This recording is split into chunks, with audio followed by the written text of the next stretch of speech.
Hello, Twisty.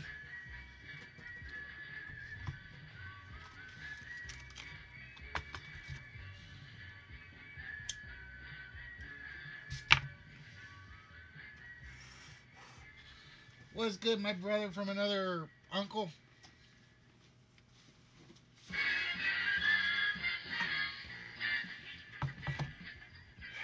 I is doing.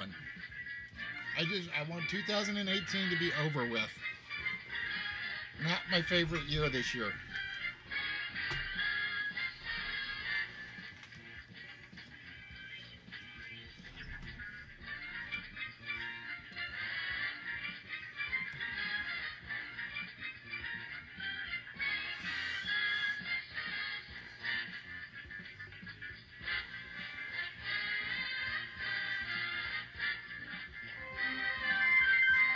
I'm not either. I've had one. It's kind of like overrated, in my opinion.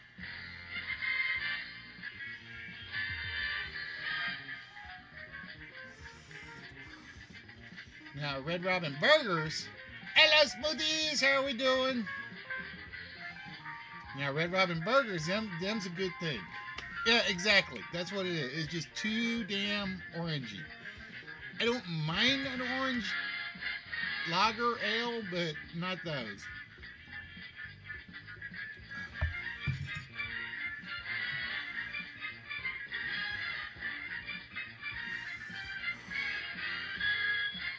I is getting by.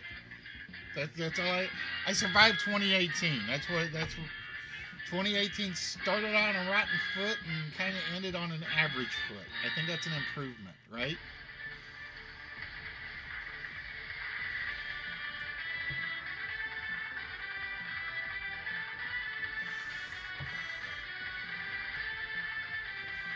Good twisted with good sense. You'll make good funny.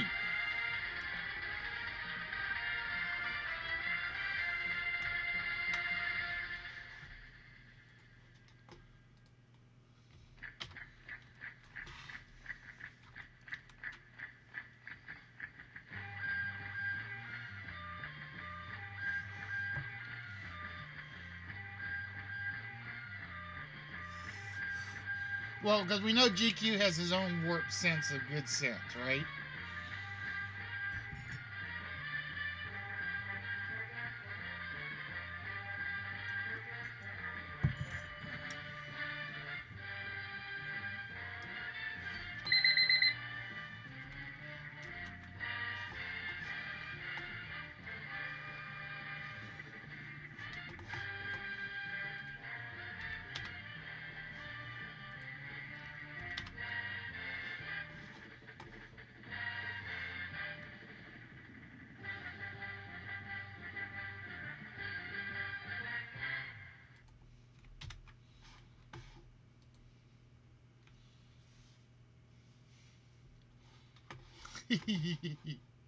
Wishful thinking.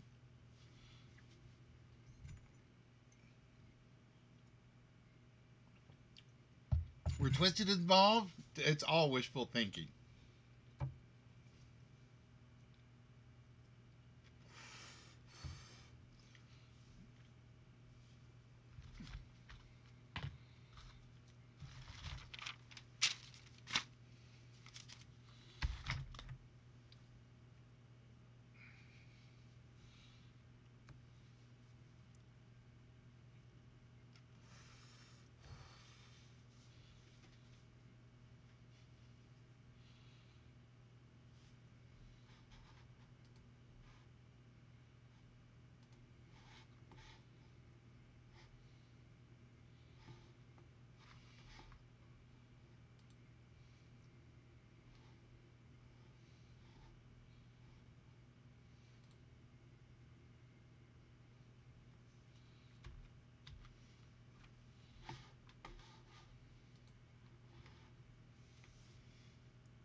And good evening, ladies and gentlemen.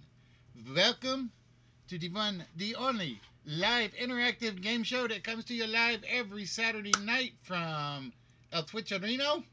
Hope everybody has had a very, very, very good. Well, I lost one of my games. No, that's bad. That's bad. I lost one of my games. Yeah, Twisty TV. Listy TV. Wait. I gotta get my hand on camera. There we go. Yep. I'm playing with my Christmas gift from Bubbles. It is the green screen back behind me. So at some point there will be videos up here. I don't know what. I am still trying to figure that one out.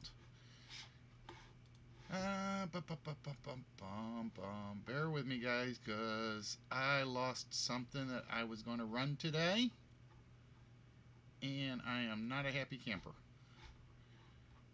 Damn it. I had this ready to go tonight, and it looks like I broke it. That's why I'm kind of playing with a few things along the way.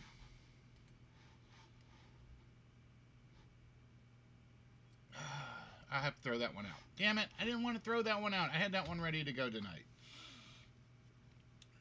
So, yeah, it's just one of those cases. I just have to figure out what's going to go behind me on the TV screen.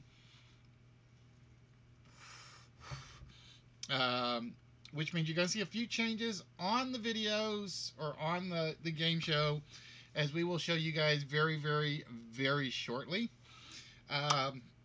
But it is 2000 and it is the end of 2018, and hopefully everybody had a good year. I know my year started off like crap. I will admit that, when you're fired on December 31st, 2017. So you got to look at, like, you're not supposed to tell all of Twisted Secrets show. You're not supposed to tell all of them. All right, I need to put my music back on, and then we'll turn it down a little bit. You're not supposed to tell all of his secrets. That's very, very, very, very wrong. So we are having brandy and grape juice tonight. So we are adulting it up, because it is the end of the year, and that's what you need to be. It's like, those of you that are 18, you're getting into the adult stage of your life. Those of you that are in the adult stage of your life, you're staying in the adult stage of your life. And those of you in the twisted stage of your life, well, there's just no hope for you whatsoever. But yeah, it's like, I really like this screen, and I really thought about bringing this back in its entirety. And then I'm sitting there and I'm playing with some of the graphics, and it's like, my background's just too damn noisy. It really is too damn noisy for me to do all of what I want to do. So I got to sit here, and I was doing cleanup today on some of the shows or show screens, because like I said, I was rearranging stuff. And OBS, or let me rephrase that, Slobs is not the most friendly when it comes to pushing their stuff up to the cloud. And you leave that to...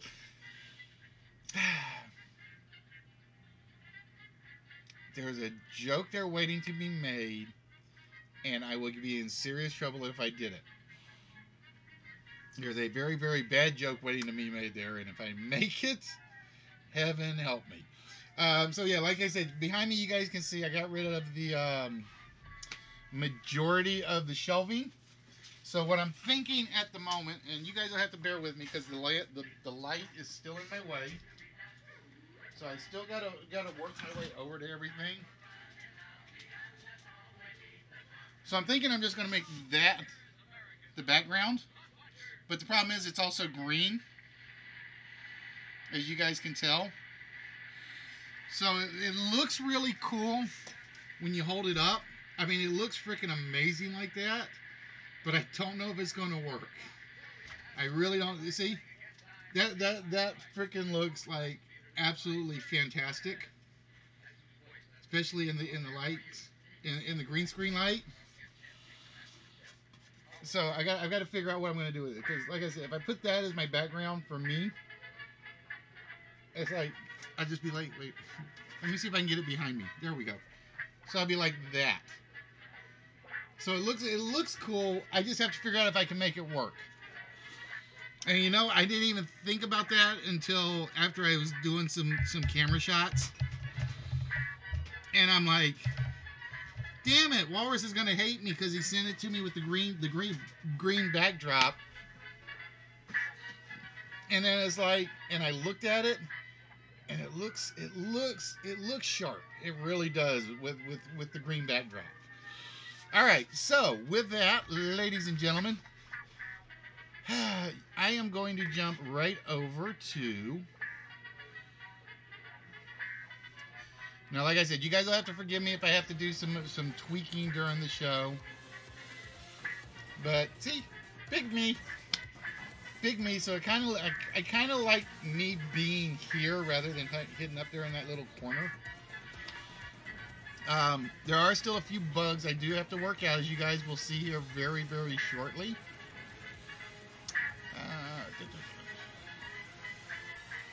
And I got to get over to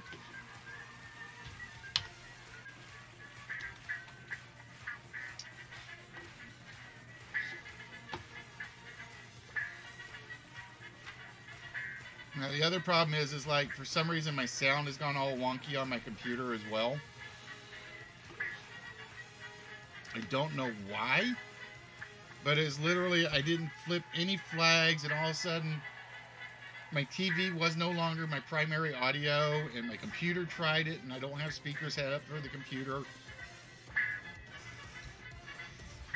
So it was kind of like, now I am confused. Alright, so give me 1 minute, because I do have to resize something here.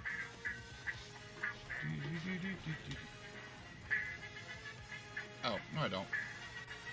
I'm at the wrong screen. That's why I'm doing the wrong resize. There we go. And like I said, as you guys know, there's a lot of technology involved in my show. Or I should say a lot of computer programs. It means I got to play with a lot of flags and a lot of files and a lot of everything else. So you guys will have to bear with me a little bit while I get everything going like I should. So yeah, so I'm not giant. There is Walrus. Hey Walrus, tell me what you think. Okay. Now again, if you remember the sign you had sent me, and it was always sitting like right up here behind me. So the problem is the green screen is up, so now you can't see green, but it's got that nice metallic effect to it. And I need to turn. Let me flip that off of that so I can see it. So it's got that nice metallic effect to it. And I'm thinking that's going to be my backdrop. I'm thinking that's going to be my first backdrop. Like I said, the only catch is, like I said, you can't see the lettering, but you can see the question mark, which was the important part. So yeah, so like I said, it looked sharp when I looked at it, but I didn't even think about it with the color variation. I didn't even think about it with the color variation, so I was like, oh, what did I do? Alright, so with that, ladies and gentlemen, we're going to get things started fairly quick tonight.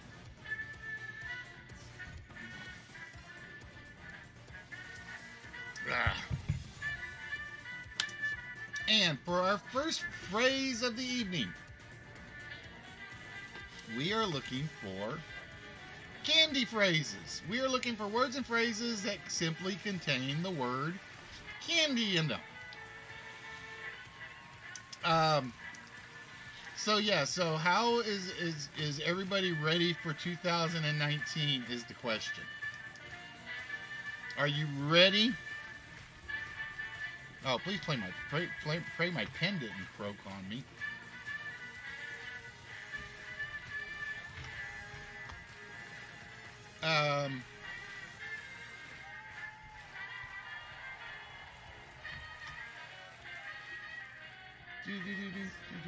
Dandy candy.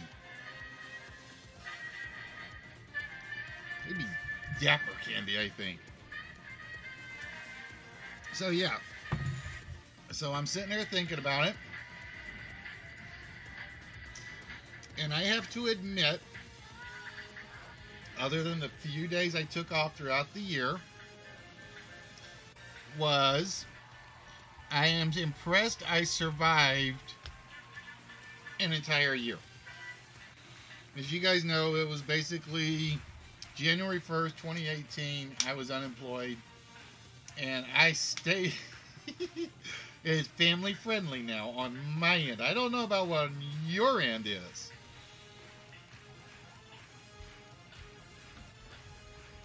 Um,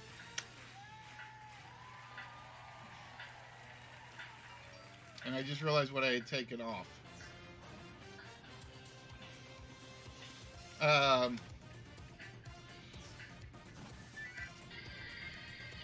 So it was like, you got to think about it, and it's like, all right, so I'm unemployed at the very first day of the year, so it's going to go uphill from there, right? And then it's literally 7 months before I get a job. I blow through most of my employment severance pay. I still ended up like with about $3,000 left, give or take. And that's counting me wasting money on toys and prizes and everything else. And I'm like, how the hell did I survive that? That's my question, is how did I survive all of that? And then I realized what it was, is I started shipped off so many packages. Speaking of packages, Walrus, I actually got a box for your 3-foot model. The problem is it's a box for the 3-foot one. It won't hold the other one. So one of them will be going out in the mail at some point. The other one I got to hold on to a little bit longer.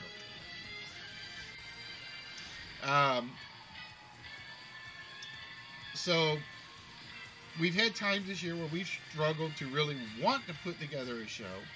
We've had times where we had to basically say, I got to do it even though I don't want to do it. Because I believe after getting rid of some of the Thursday shows,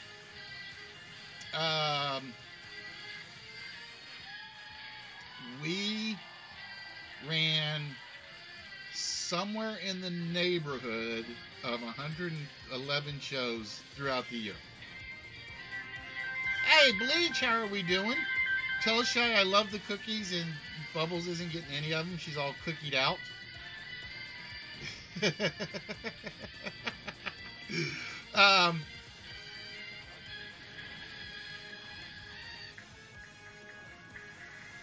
I just lost my train of thought. I got thinking about cookies all of a sudden. Damn it. Especially the Santa cookie was like, oh, the Santa cookie Bubbles is not getting. Well, see, the funny thing was, it was like the week before Christmas, we did our rob our neighbor thing at the bowling alley, and I bought 3 giant cookie cakes. I bought 3 giant cookie cakes. Oh, I think somebody got one of these. Hold on, let me look. Show got number 3. Okay. Sorry, Show. I was trying to get ready to get my talking points in action, and I forgot what they were.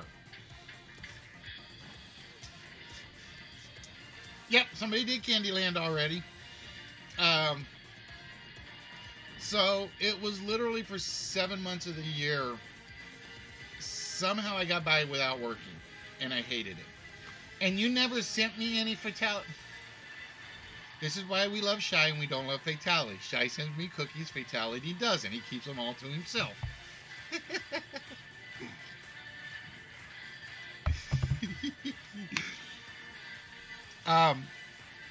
So made it through 7 months out of the year without a job somehow, fighting unemployment people because they don't like giving you money. Hey, Nethers, how we doing? Not that I know of. Although I'd love to meet Grandma if she's good looking. Although her wife won't let me meet Grandma.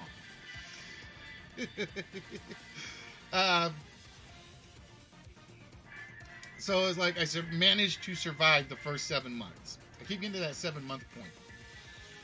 And that's with no help from the unemployment office and no help from any of the companies around here. No help from the horrible headhunters. And like I said, I am not moving to Arizona. I am not moving to Wisconsin. I am not moving to Minnesota. You either move me south or east.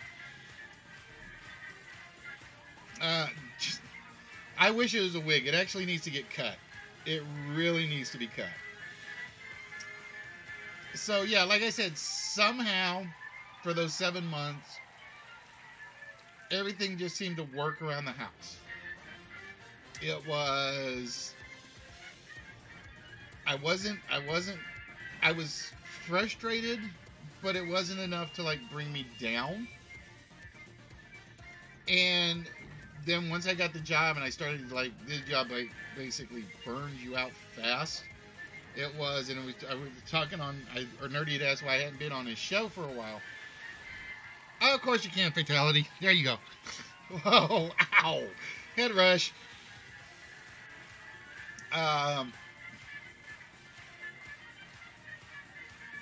It was after I got the new job, I could not come down and work on his show. I couldn't do it. It was, if I came downstairs to work on a computer, I got physically sick. It was headaches, stomach aches, the whole 9 yards. So somehow, yeah, it does actually. So somehow, within the last 5 months, we managed to hold ourselves together, and we managed to put together, again, and I'm estimating because I think there was only, well, I haven't done a Thursday show in the last 3 weeks, so I got to take those 3 off. 124, 121, and I think I only missed or didn't make up 2 shows. So out of 124 weeks, I think we did 119 shows. I think we actually did 119 shows in a year. And for those of you guys that don't know, that involved editing them, re-editing them, putting them together, making sure they work.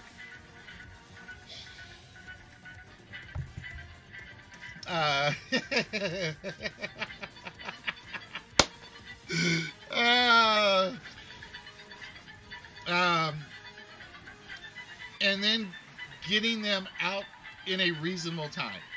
One of the things I'd always promised I was going to do throughout the year was like change the hour, move it back a little on Saturdays. And no matter how hard I tried, I just couldn't do it. I could not find enough time to work on the games and have them ready for that evening. So I am going to say, if you are an in real life streamer, and I don't mean people that just like put up a video game and talk during the video game, that's a talent all in itself. Now wait a minute, Fatality. Do I have to fight Tampanisha? If I have to fight Tampanisha, then we're gonna have problems.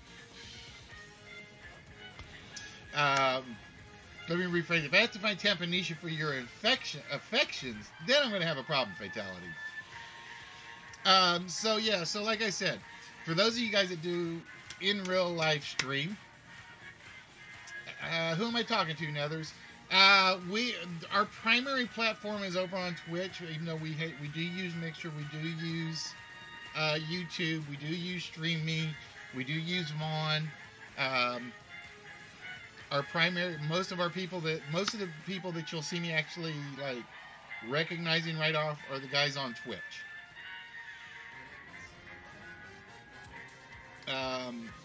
The good thing is with Restream, I see you on Mixer, I see Sea Chicken on Twitch, I see Yoda when she's on YouTube, I see Bleach when he's on whatever he's on.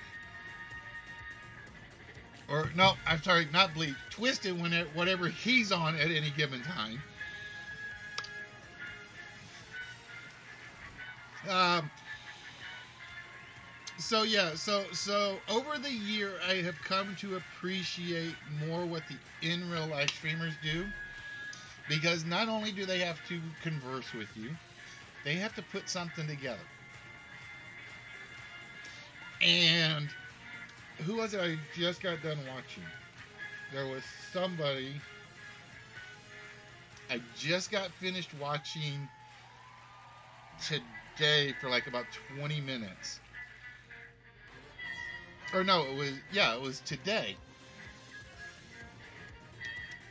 And it's just him in the corner of his room, and he's talking and talking and talking and talking, and I'm like, I was really really impressed with it, and I really wish I could remember who it was.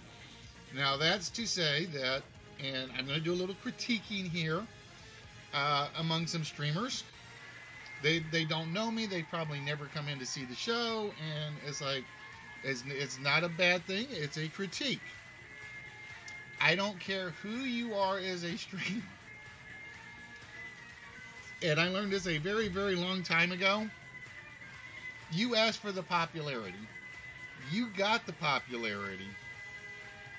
And you shut everybody off. Oh, we were talking. Hey, Fallon, how are we doing? I remember what it was. I was watching a gentleman with a YouTube video. This is what I was watching.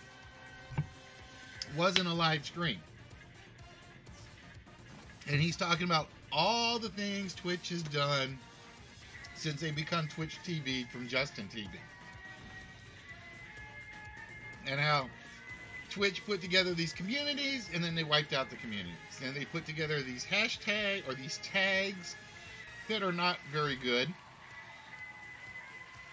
And something else. And it's like, just a searchable Twitch would be nice. Plain and simple. So I'm sitting there listening to this guy talk, and it's a very interesting, very informative video. And I got to thinking about, well, instead of people criticizing the small streamers for wanting to become better streamers, somebody should take the time out of their day and criticize some of the larger streamers. And I figured it's the end of the year. This is my message, so to speak, to you larger streamers that really have your place in the world.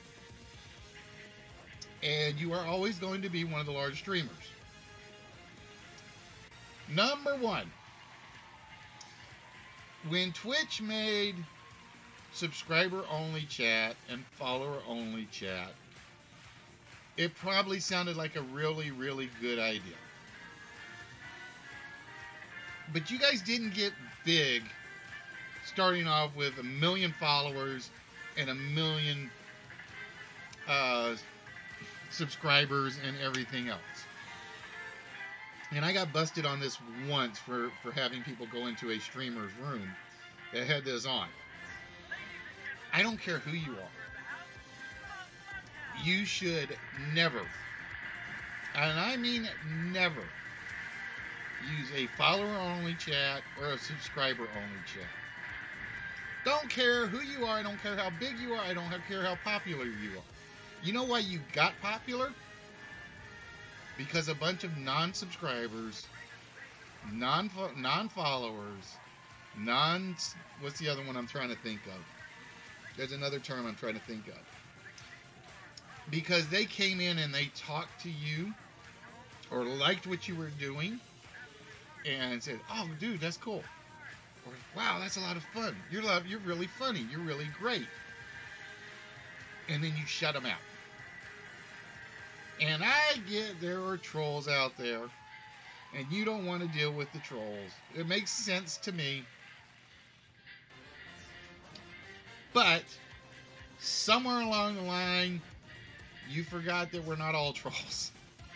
Somewhere along the line, you guys forgot about those of us who watched, tried to talk, and couldn't talk.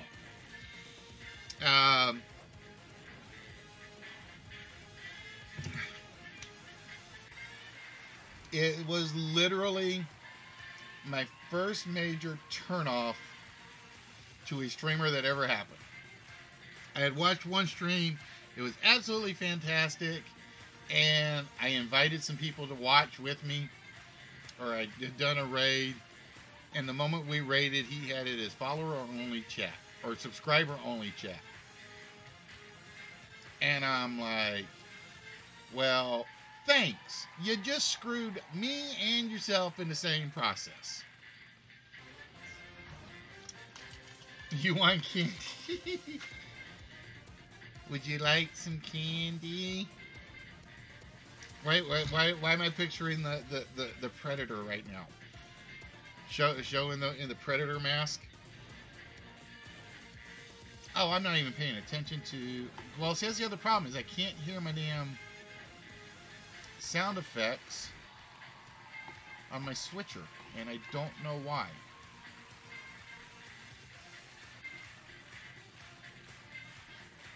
I gotta go double check my settings. So I gotta keep an eye on the 4-letter word. So point number 2 of what I have noticed over the past year. I will be so glad when this Battle Royale movement is over. I really will.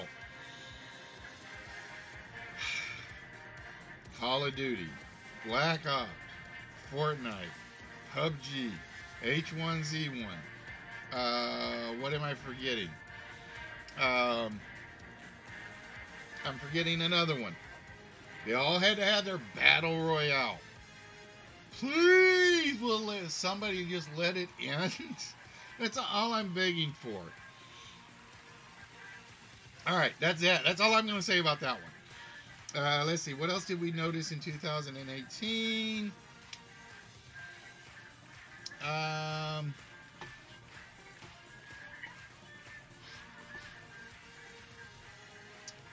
What else was there? What else was there? Oh, I noticed that. Let's see. What else did I notice? Trends I've noticed in 2018. I noticed the Amazon return buy box thing is turning into a major thing now. And all I have to say is good luck with that. That's true. You got a bunch of Twisted got a bunch of surgeries. And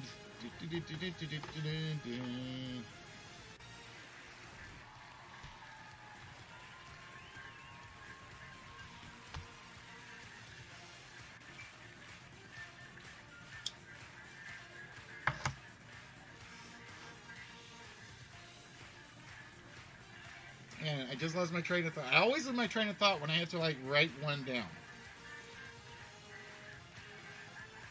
That's your New Year's resolution for 2019 fatality.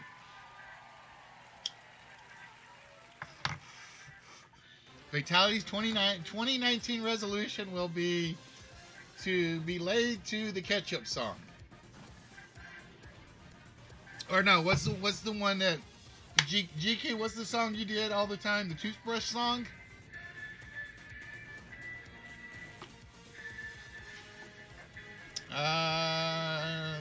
Give me a minute, see, I'll look. I may have missed it because I was doing my talking mode. Yep, he did. I missed it.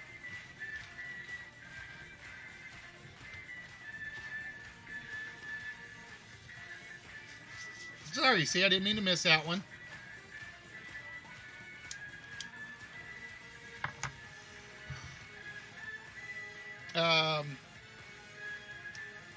I just lost my train of thought again because I was playing behavior for C.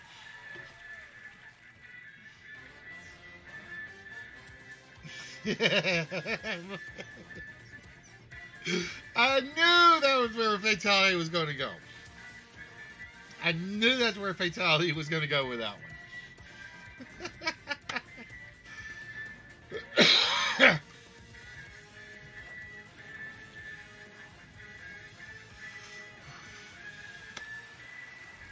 So, So hopefully, and this is basically my hope for 2019, is that Twitch, Mixer, StreamMe, YouTube, Vaughn, and everybody else just kind of remembers the little guys when they start working on stuff, and just remember that we're also part of this Twitch community or streamer community.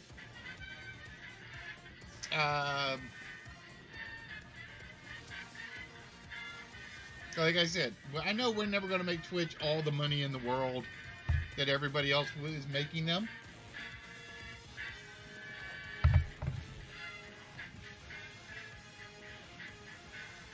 But it's a case of give us a chance. We might be good for you too, guys.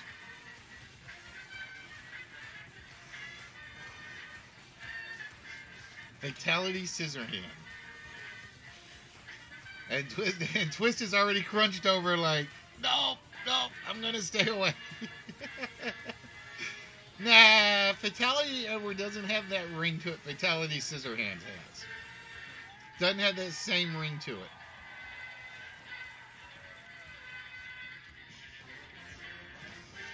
But yeah, I decided this year I am not making any New Year's resolution. Exactly. Twist is like got the metal cup already off to the side.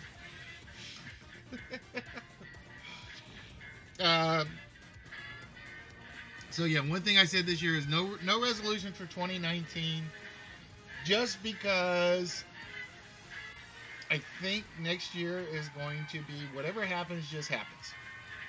That's what I think it's going to be. Is that a good philosophy to have? I'm not sure. I am not sure, but we shall have to wait and see.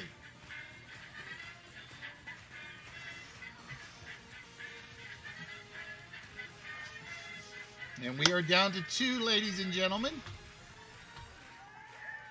on our candy list.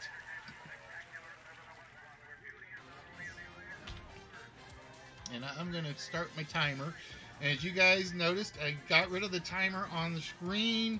It was just kind of like chewing up space, and it was kind of like, it wasn't really doing me any good on the screen. So it was one of those cases of,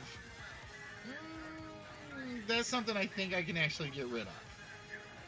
That's something I think I could actually get rid of, and I won't miss it. Although I'll have it like on my TV monitor.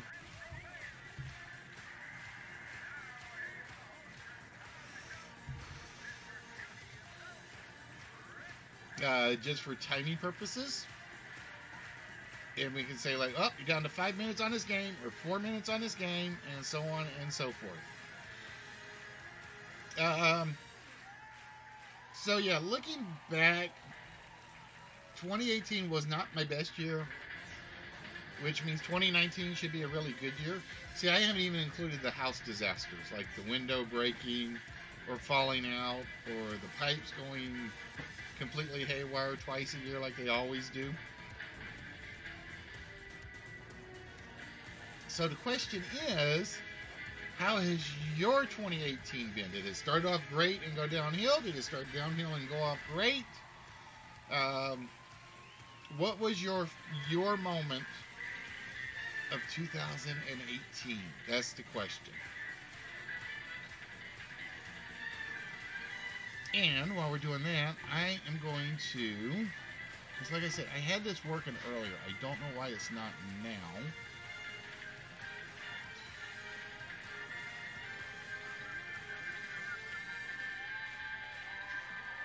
I gotta figure out why this one broke.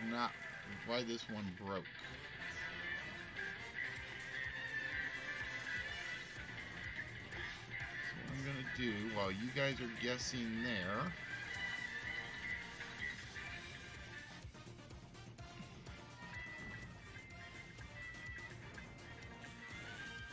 is I'm gonna check something out on my screen, but I'm gonna keep the chat up so I can see what's going on there.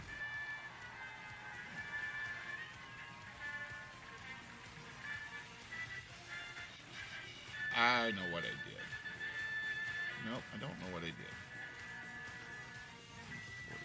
44. Animation. We're not worried about set tiles. What am I missing? What am I missing? What am I missing? Candyland, Candy Kong, Candy Corn.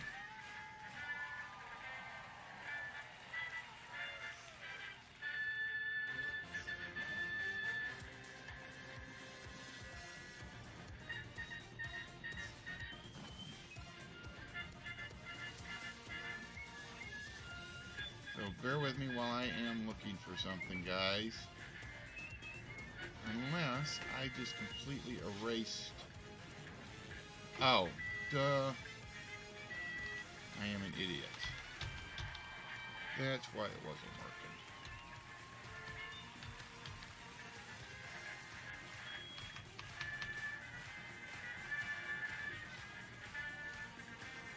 That's why that one did not work. Now, I'm going to admit, there's one on here that surprisingly you guys haven't gotten yet. There's one that's it's a little harder, but it's still doable. But there's one that surprises me.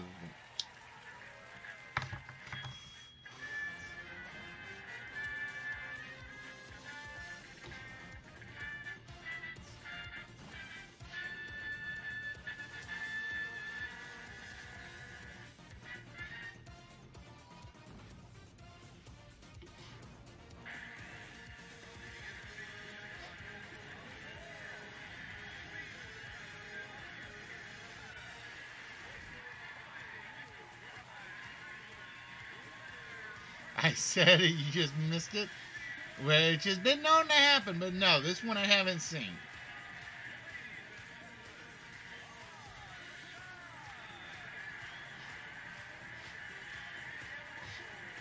Alright, that fixes that problem.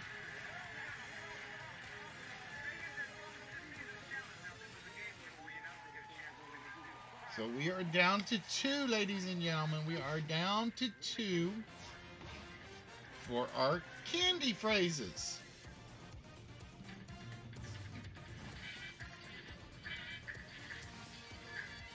Now, my other question is there anything besides this mug on the screen that looks like it needs to be changed? Because, like I said, I've been busting my butt today, mostly doing aesthetics.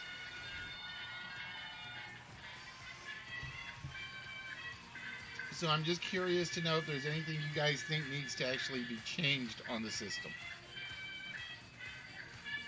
or on the layout.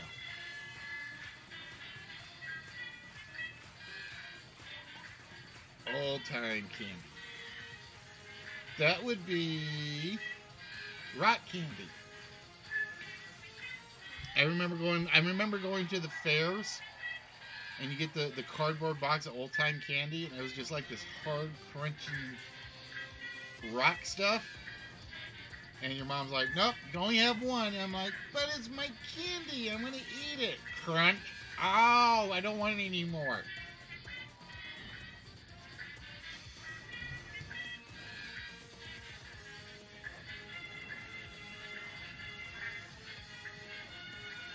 So next on my list to do, I will say there are a couple of things I'm going to do for the show. One is I'm going to get some of the graphics fixed, such as the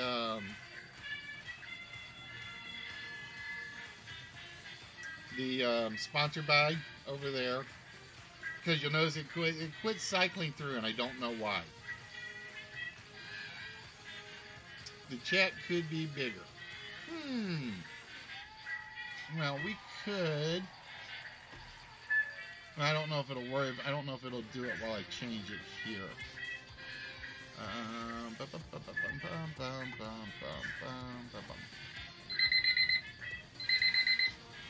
Let's see if that looks any better.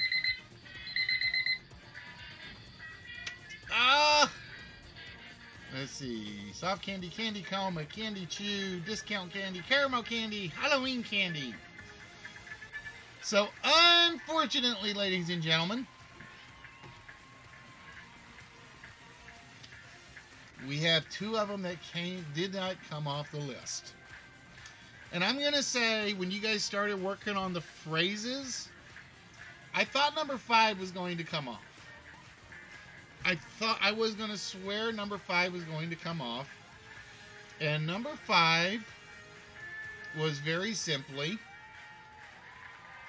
don't take candy from a stranger, or a fatality, or a twisted, or a knucklehead. It was like you guys like doubled up on taking candy from a baby, and you guys just passed on don't take candy from a twisted. And number 4 on the list, I'm gonna say I think was probably the hardest one to really think about, which was candy coat.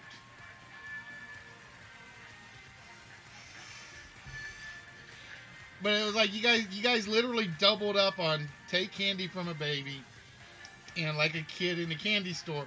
And I'm like, all right, number 5's got to be coming off the list. Number 5's got to be coming off the list. Oh, let me go look, Twisty.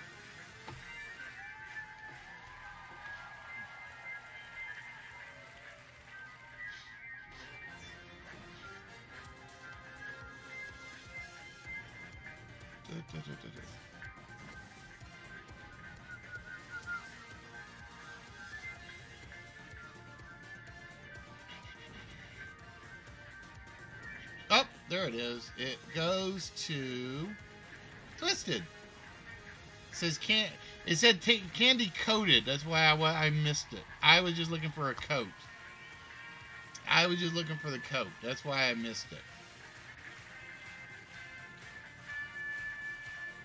I apologize. I did miss that one. Oop, get back to where I put you. Alright, so with that, ladies and gentlemen, we are going to load up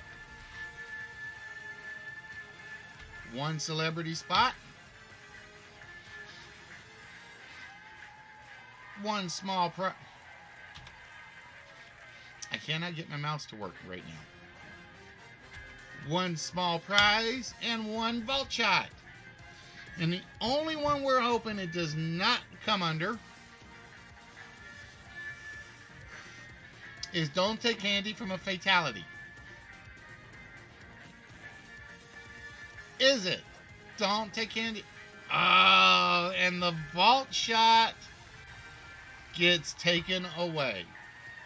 So there will be no vault shot on this list, but there still will be a one-player game, and there still will be a small prize. The question is, to whom does it go? Let's find out. This is a Twisted Sea Chicken Show Little French Lady list.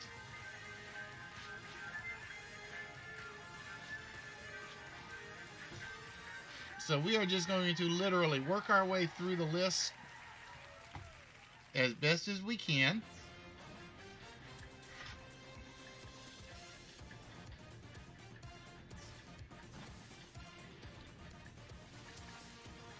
Oh, Show will be getting the small.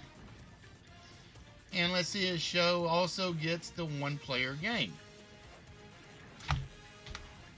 Come on, mouse. Start working like you're supposed to.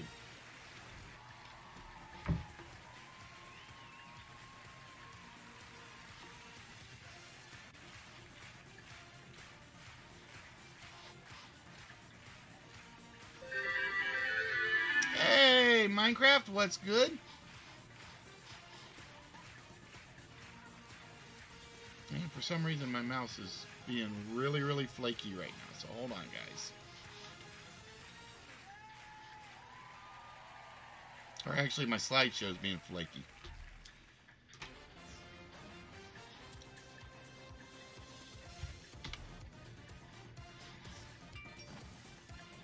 I probably have something open I shouldn't have open. That's what I'm checking for.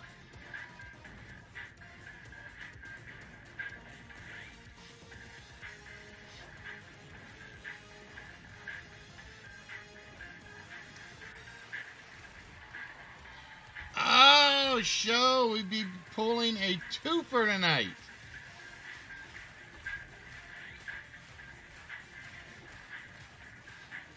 There we go. Show will be pulling a twofer, as Show is definitely getting a small prize, and he will be competing in a one-player game. All right, Show, with that, I need a treasure chest number between 1 and 194.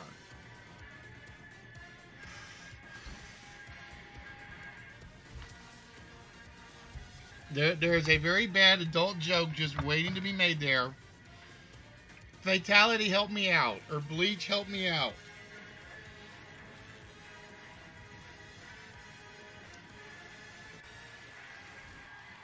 Now, here's the one catch, guys. I have rearranged all my prizes, so I can't actually pull them out at the moment, for the most part, unless I know exactly where they are. So you guys will have to bear with me. All right, for Show in treasure chest number 91 is... Actually, this one I can get to. Sort of.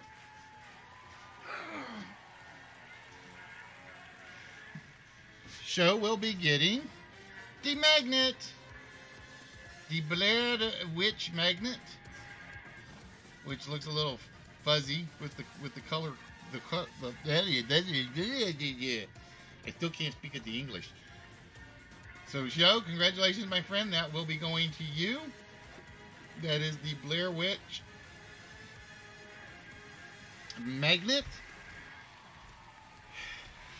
And I have not pulled open a one-player game. I gotta find one.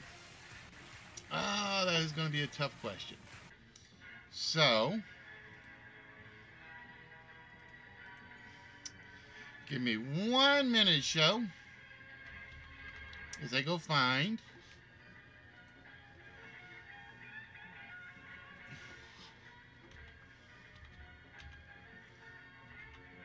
that's true. You could never have enough refrigerator magnets.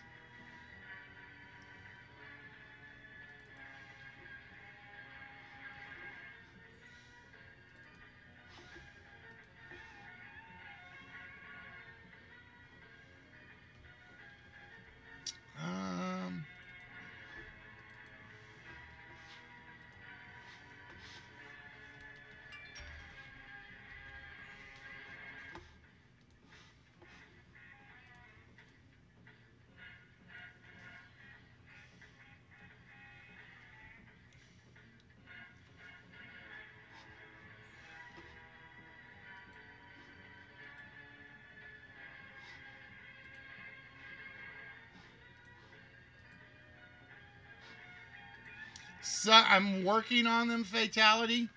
These are pretty much my one-player games.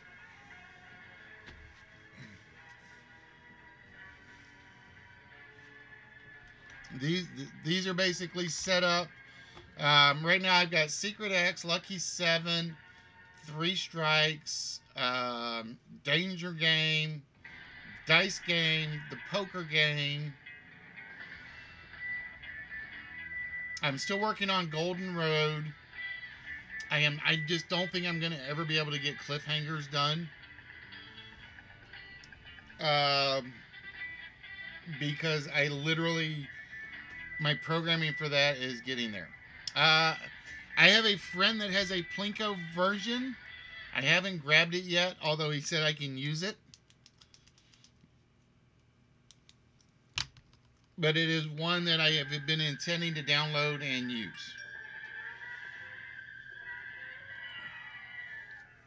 Alright, Show. The game is Lucky 7. Somebody says there's a range game out there, but I haven't been able to find it. But somebody swears up and down they have seen a range game in PowerPoint, but I have yet to have find it. And the moment I do, I am so stealing it to use.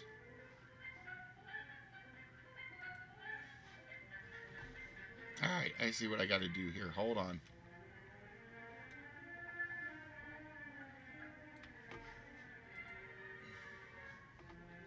Alright, Show.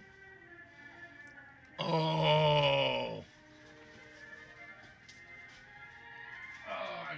figure out where this one is so I can show it.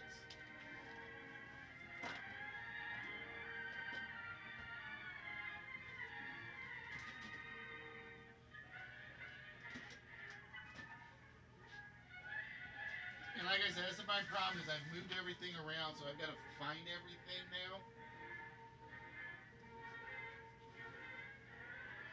And that includes some of like my personal stuff has been moved.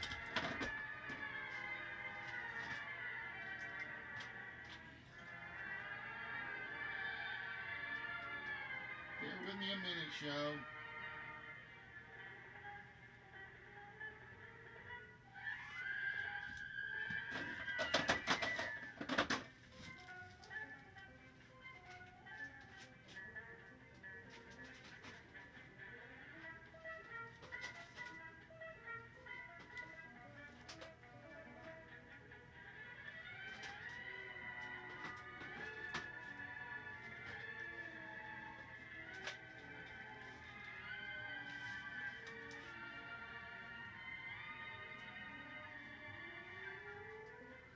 I don't know where that piece is.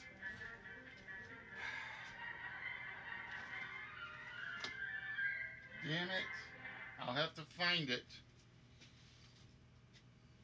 I'm gonna have to find it. Where did I put? Because I know I have not given away the Bobby Orr figure. I know I haven't.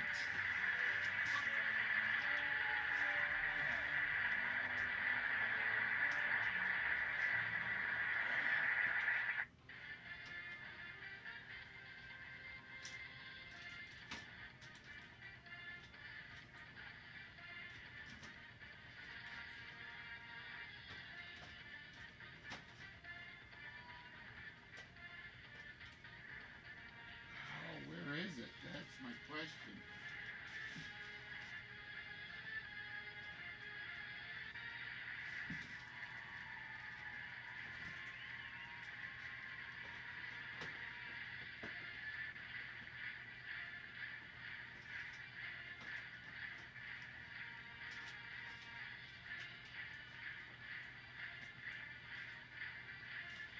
I know I haven't given that one away.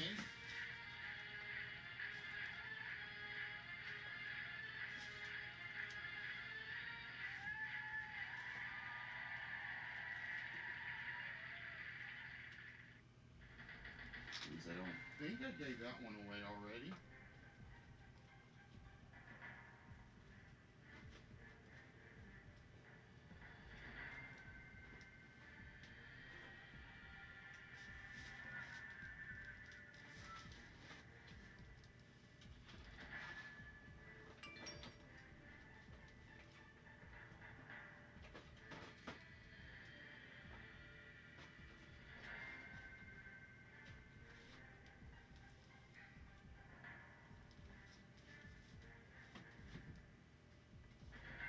Because I thought he was with my Mickey Mantle piece.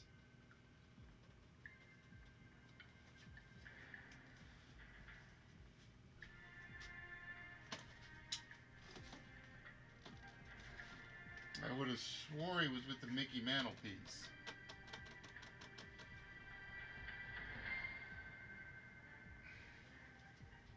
All right, we'll have to see if we find it, and if not, we will do a replacement for you, show.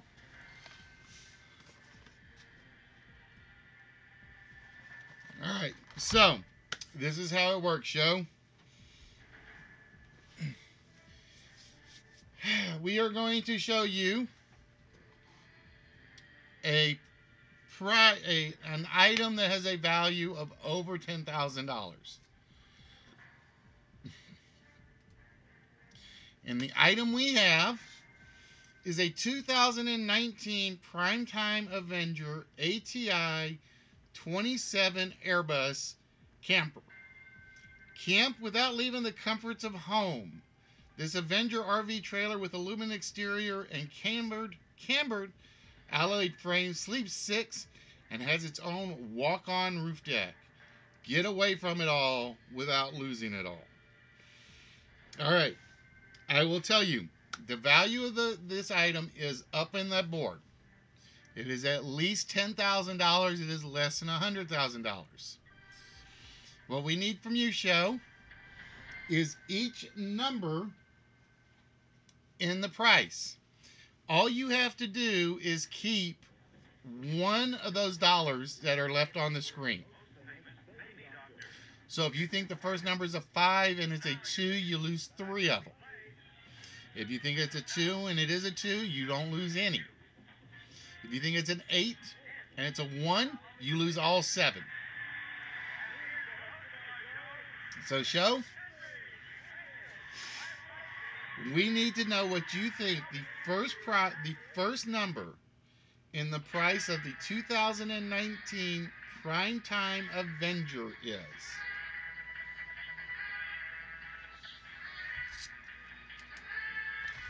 Like I said, I gotta find it. I know I have not given that away.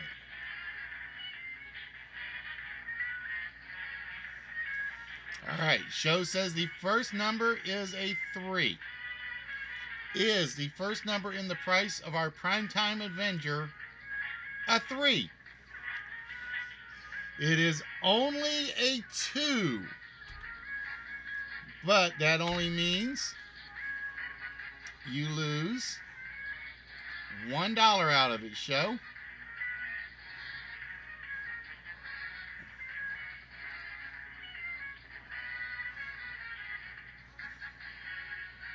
All right, come on, Mal, start working.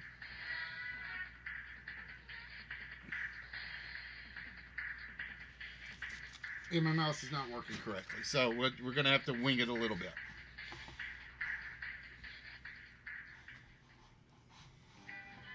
All right, show. You have $6 left. What is the second number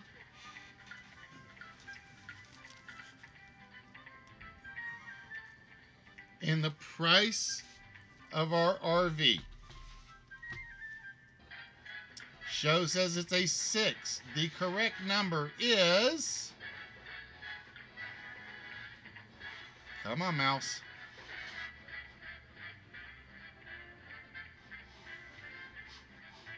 I don't know why my mouse is being so finicky today.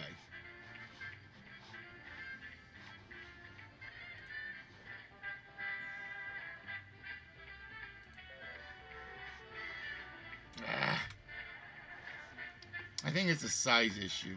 I really think it's a size issue.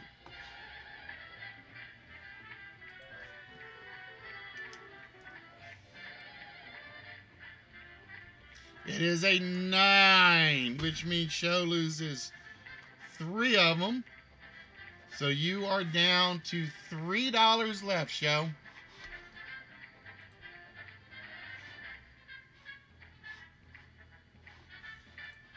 You are down to $3 left. All right, show. We need the third number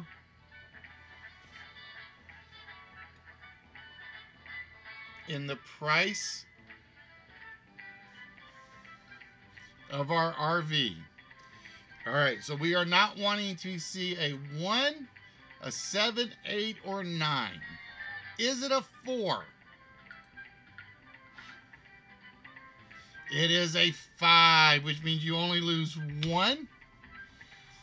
And you are down to 2, show.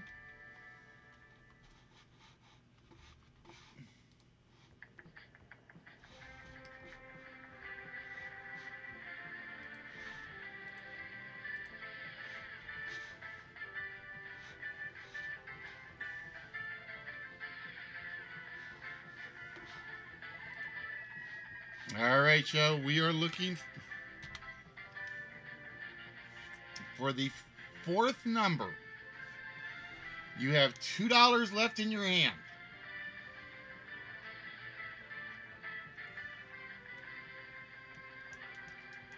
What is the fourth number? Show says it's an 8. So we are looking for a 7, 8, or 9. Is it an 8? It is a 7, which means, show, you have $1 left, which means you can get this if you get this last number exactly right.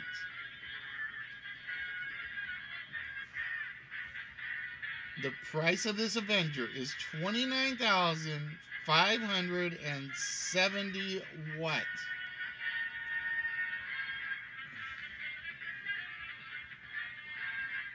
Show says it's a 9.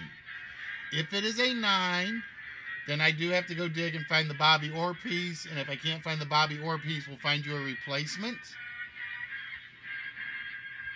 Is it a 9? Oh, it's a 3. The actual price was $29,573. And with that, Show loses his last dollar bill on the board. And I got to figure out why it's not removing the dollar bill, because it worked earlier. Because you guys saw when we did it with Sari,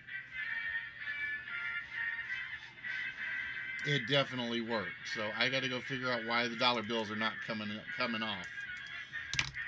Yeah, save me a little. Well, see, I had the replacement piece right here. Because I figured McFarlane Orr piece or McFarlane mantle piece.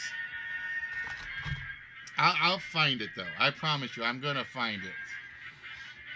Like I said, that was the problem with me cleaning up and rearranging everything. Was I literally reorganized everything. But see, now I actually have to do work, because now I got to go find another prize to put into the Lucky 7 game.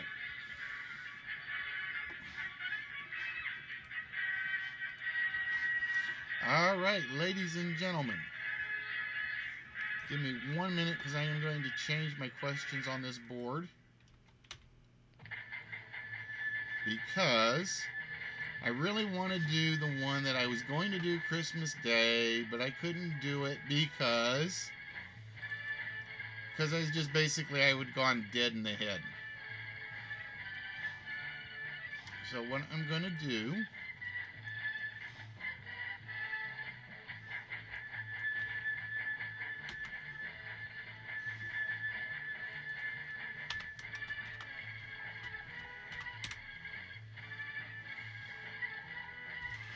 all right, so we got to go put Show's magnet in his box, which is actually getting fairly full. I still got to figure out where the Bobby Orr piece went, because I don't think it's gone out. But like I said, I literally, I took my stuff down. I took a lot of stuff back off the back wall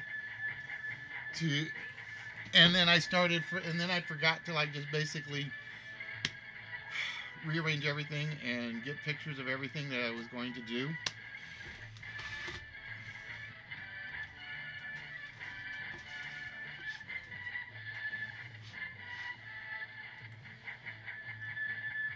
All right, ladies and gentlemen. So for tonight,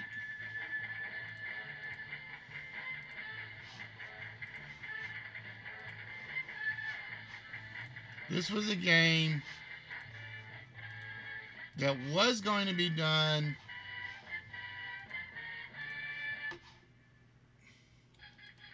last week or during the Christmas holidays, but it was one of those where we just couldn't, there was nobody around to do anything, so we kind of got a little out of luck.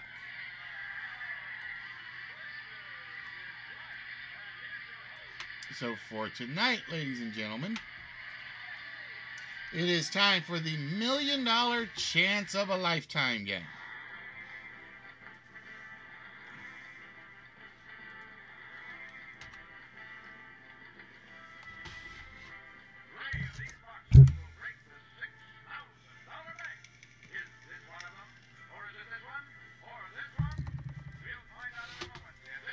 There was a letter game that was around before Wheel of Fortune was around that was known as $1,000,000 Chance of a Lifetime. This game will be open to everybody on the channel. Hello, Miss Delvikins. How are you feeling?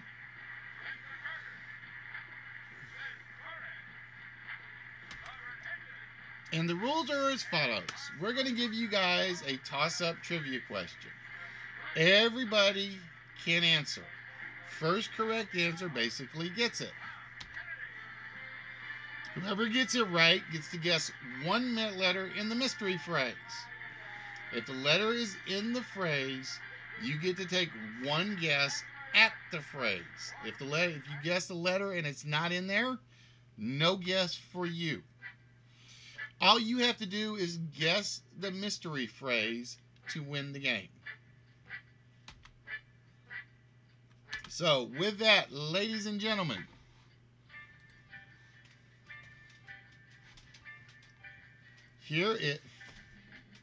there we go.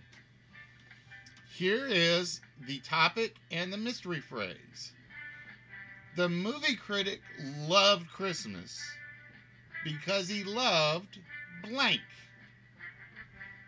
Okay? The movie critic loved Christmas because he loved blank. So all you have to do is be able to give me the actual mystery phrase down there at the bottom. So with this, we are going to show you the first toss-up trivia question for this game.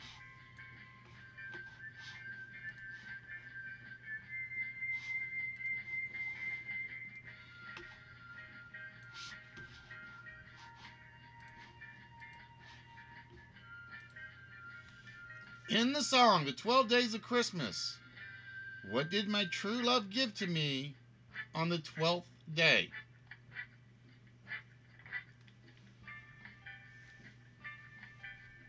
On the song, The 12 Days of Christmas. Hello, Fizzy, what's good? What did my true love give to me on the 12th day? Nope, not 12 Lords of Leaping.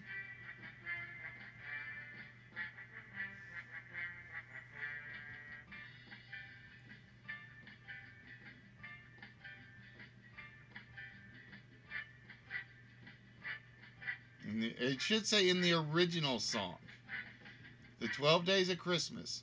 What did my true love give to me on the 12th day?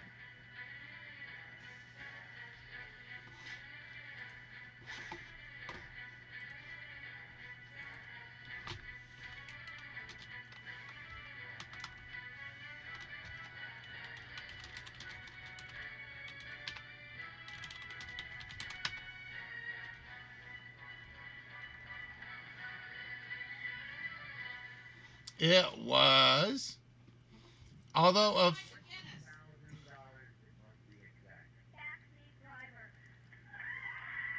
what, hon? Oh, it was indeed 12 drummers drumming. And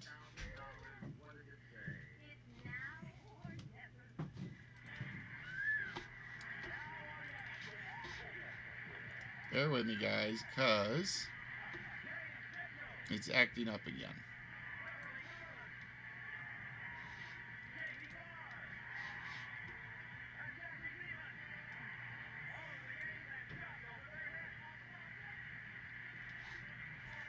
I swear this thing works. This thing works every time in practice.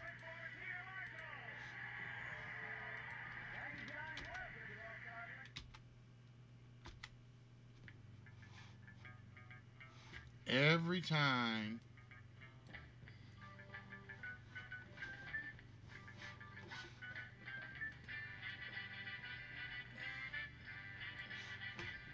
I don't know why it's breaking up on me now.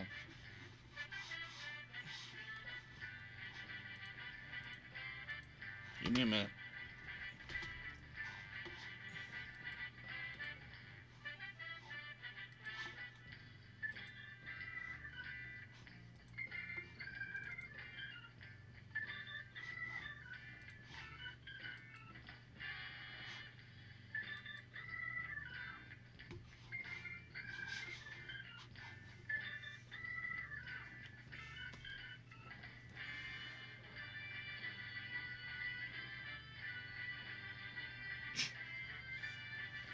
it's getting like really choppy for some reason, and I don't know why.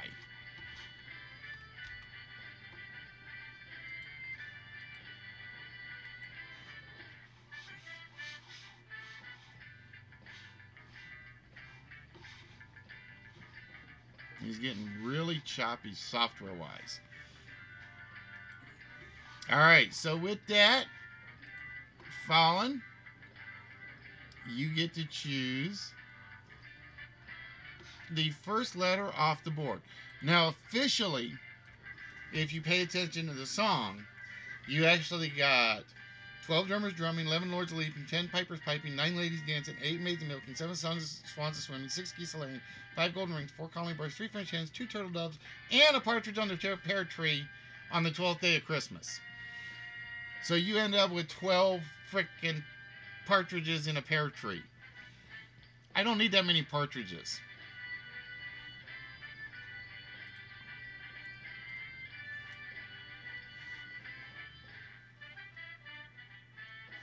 All right, Fallon says let's go for the S. So we click the S. There is no S on the board, which means Fallon cannot guess at the puzzle. And we go to the next question. What I would love to do is hotkey a couple of functions, but you can't do that in PowerPoint.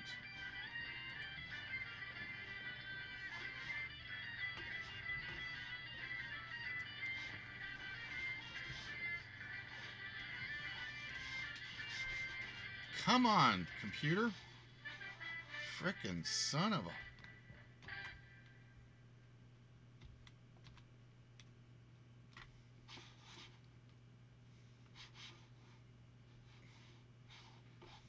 Alright, give me a minute. I gotta see what else I can close out that's gonna free up some stuff here.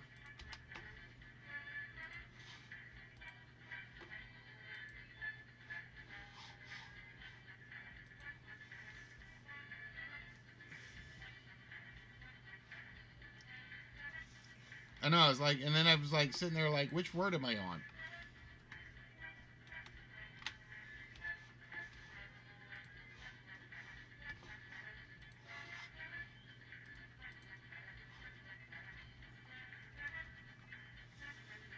Who wrote the Christmas story of the Snowman?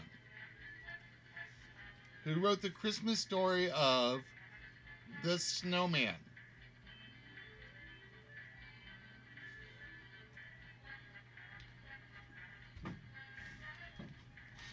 Nope, not Stephen King.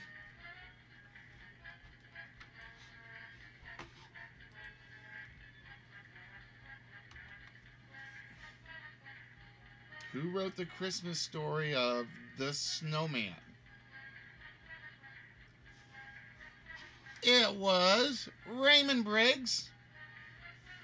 So Fallon getting a second answer correct. And with that, Fallon, you get to choose the next letter off the board.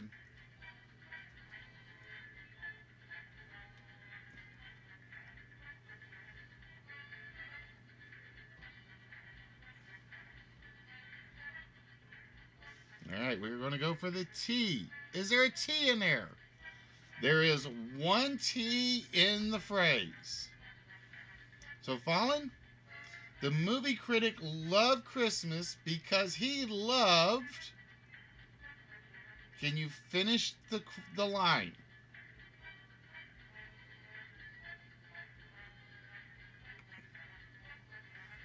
The movie critic loved Christmas because he loved blank.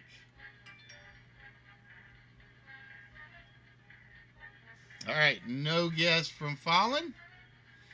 We go to the next question, ladies and gentlemen.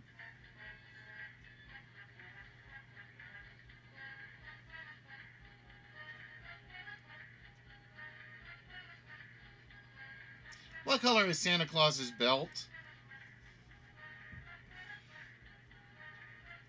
What color is Santa Claus's belt? Fallen just in before Walrus. It is black. Nice, easy one. It's a black belt. Makes you wonder if he knows any karate. All right, Fallen. Which letter would you like to try next?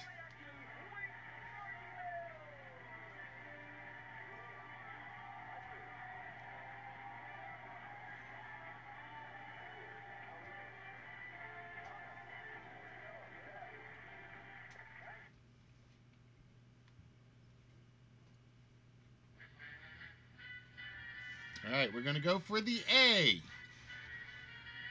Is there an A on the board? We got 3 A's up there, Fallen. The movie critic loved Christmas because he loved blank.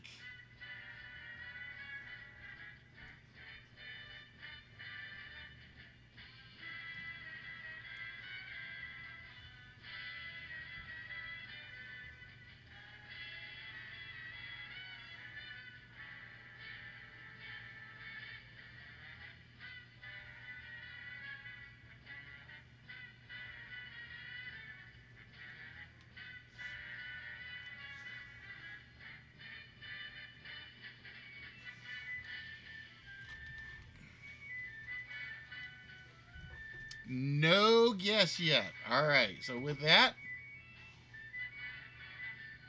we go to the next toss-up question.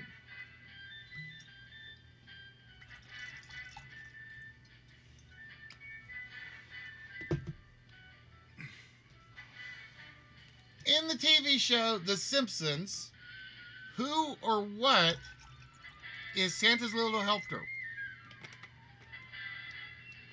In the TV show The Simpsons, who or what is Santa's little helper? Walrus in first. It's the pet dog. It is indeed the pet dog that he got at a Greyhound racetrack.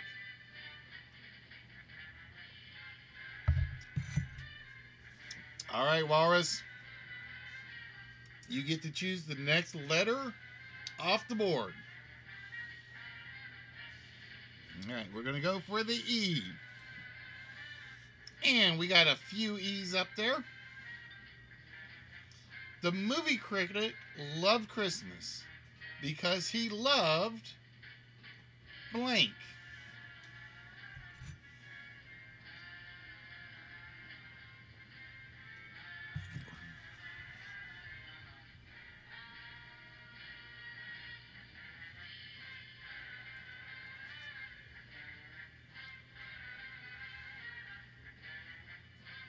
The movie critic loved Christmas because he loved blank. And ladies and gentlemen, for those of you that are here, welcome to our new sort of layout for the List Wits show. Like I said, we're still doing some tweaking. There's still a couple of things that we do have to get finalized and fixed. Like I have to fit. Wait a minute, let me get out of the way. You see all those pictures? I keep forgetting this side. See all these little pictures that keep popping up? Those are some of the prizes you guys can actually win.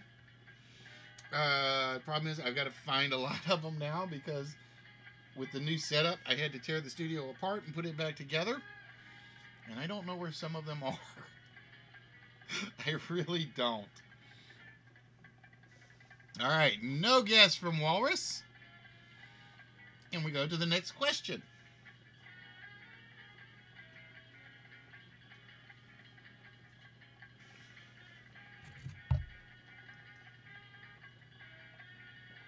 In Charles Dickens' A Christmas Carol, how many different ghosts visited Scrooge?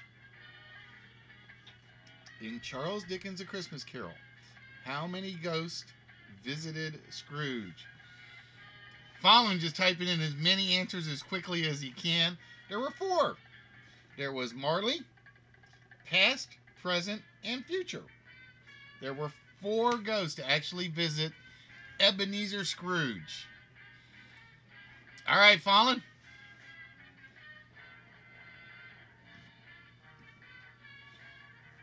Which one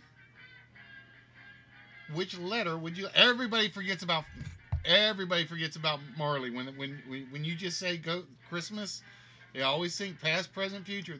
Everybody forgets about Joseph Marley or Jacob Marley.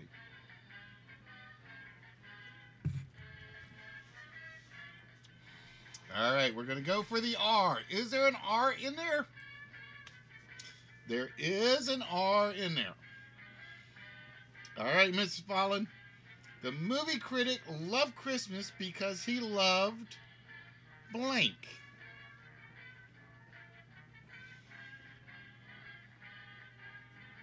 The movie critic loved Christmas because he loved blank.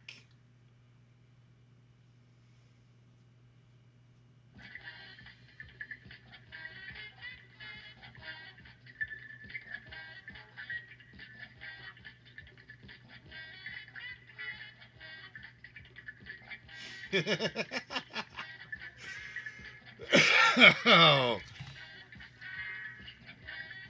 All right, no guess. So we go to the next question.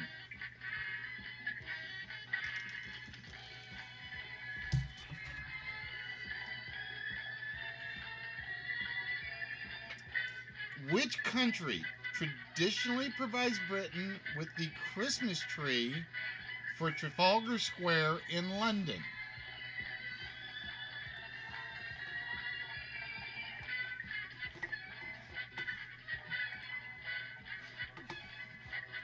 And Walrus jumping all over that one. It's Norway. The Christmas tree that is put in Trafalgar Square is delivered specifically from Norway. All right, Red. With that, you get to pick the next letter off the board. Probably because I've used that one before, I think. But after tonight, it will be gone. There will be no repeat to it. All right, Walrus says, let's go for the G. Is there a G up there? No, there is no G on the board. And that means we go to the next question.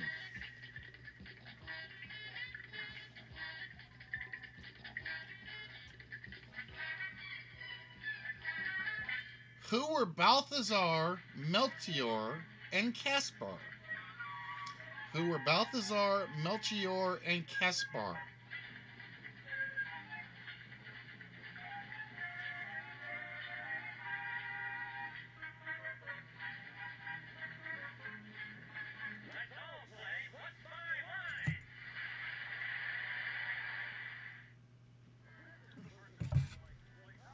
They were indeed the three wise men. That was their actual names. All right, Walrus. Which letter would you like now?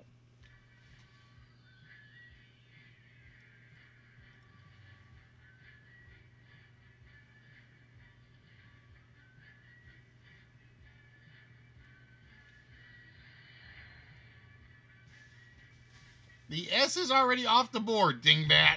Do you see an S over there anywhere?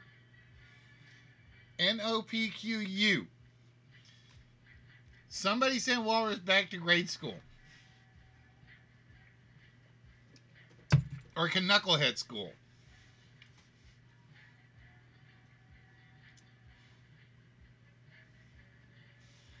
All right, Walrus says, let's go for the M.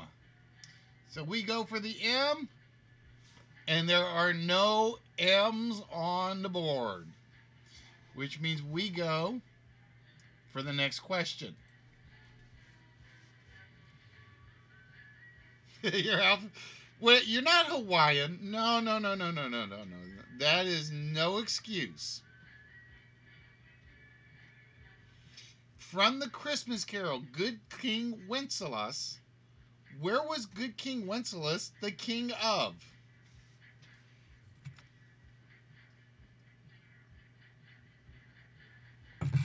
Hey, we got a Z. See that thing right there? That's a Z right there.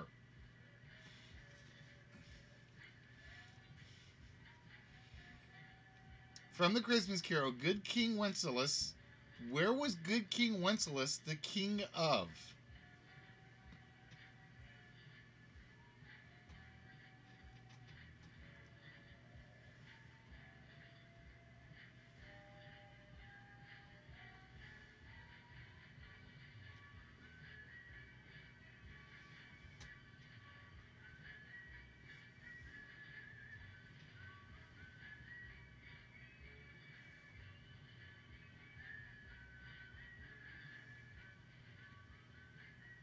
Wow, I think we stumped everybody finally. Good King Wenceslas was the king of Bohemia. Good King Wenceslas was the king of Bohemia. And with that, nobody gets it, so the host basically gets rid of one letter off the board.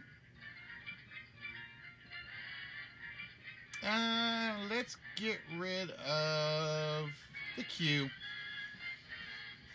Everybody knows there's no Q up there. All right, ladies and gentlemen, the next question on the board.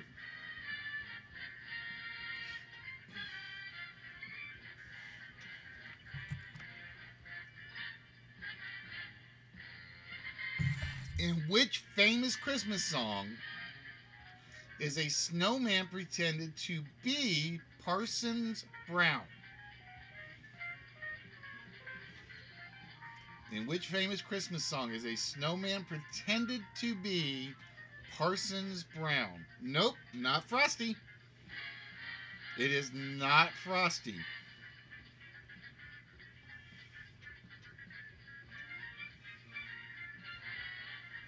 There's only one snowman in Frosty the Snowman, and it is Frosty. There we go. Parsons Brown is in Winter Wonderland.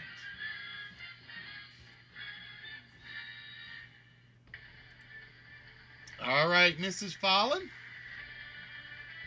which letter would you like next?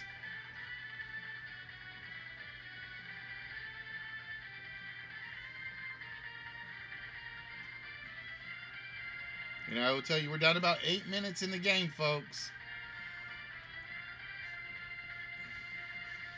All right, we are going to go for the W. And we have 3 W's on the board. So, Mrs. Fallon, the movie critic loved Christmas because he loved blank.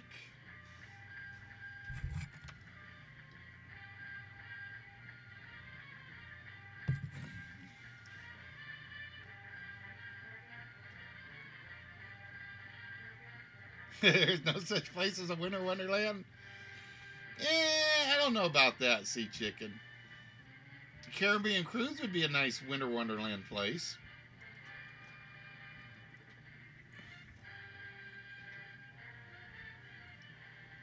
The movie critic loved Christmas because he loved blank.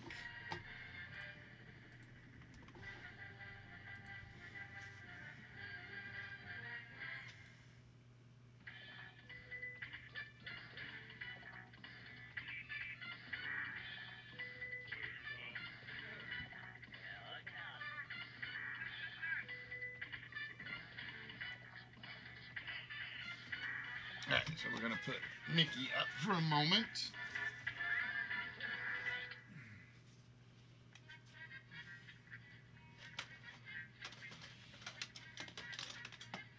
I remember having the Bobby Orr piece. It's gonna annoy me now.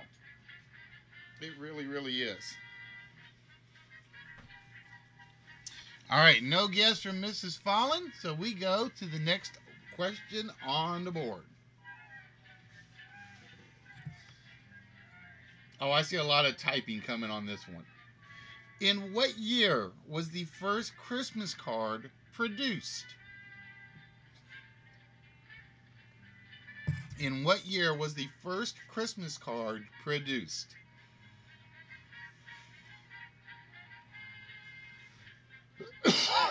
Nope. Nope. 1963.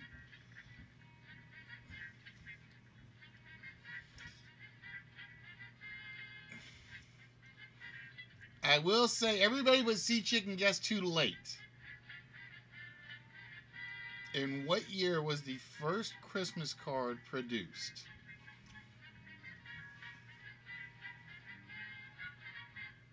Now wait a minute. You guys just say we didn't have Christmas cards till 1970s. I'm gonna say go the other direction.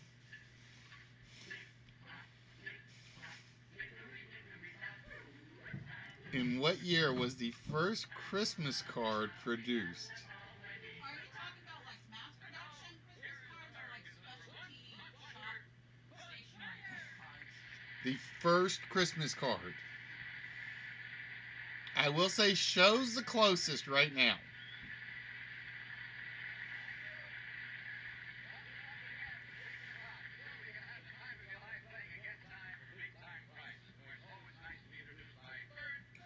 I still can't believe 1971 was a guess.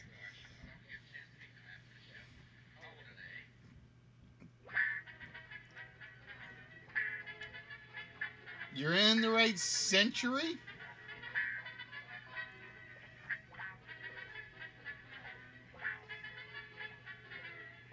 I see somebody that's only off by 3 years.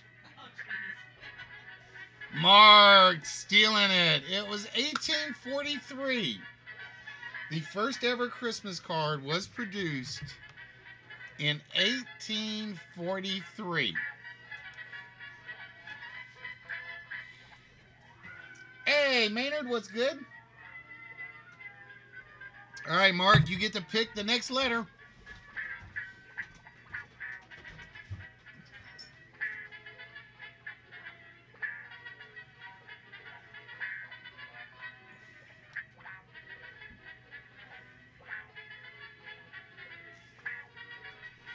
All right, and we have a few N's on the board.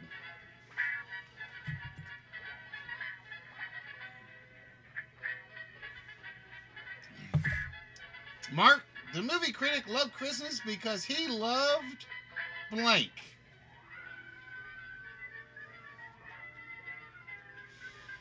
It is.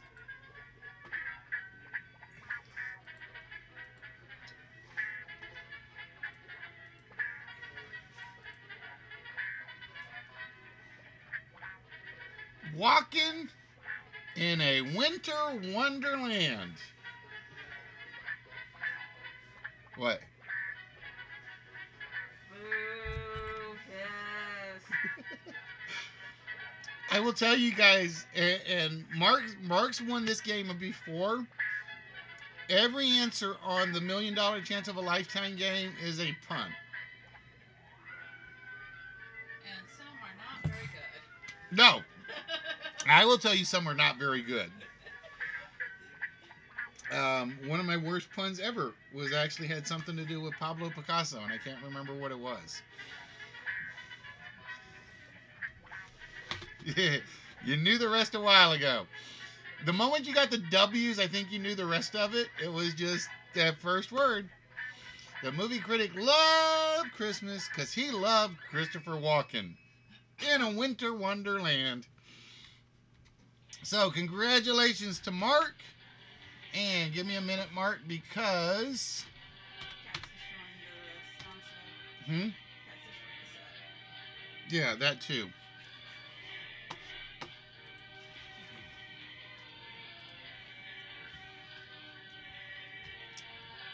All right, Mark, with that, we need a number between 1 and 219. Oh, speaking of which, Mark, I may finally have a box that's big enough for yours. Is that one is sitting upstairs? Not one of those? No, because he's got the Grateful Dead game. Oh. That's basically a board game. Yeah.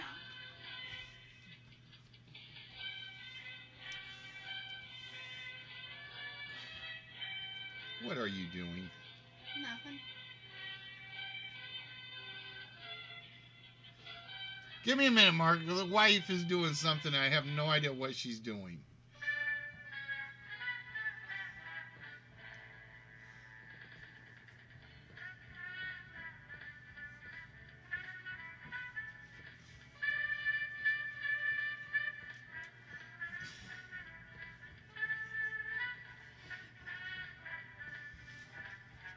Oh, you like the one that's in the car. I forgot to bring it in.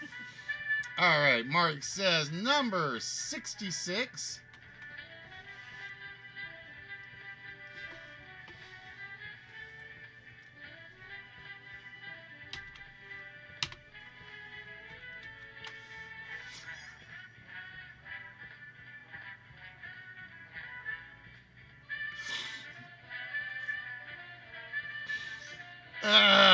Yes.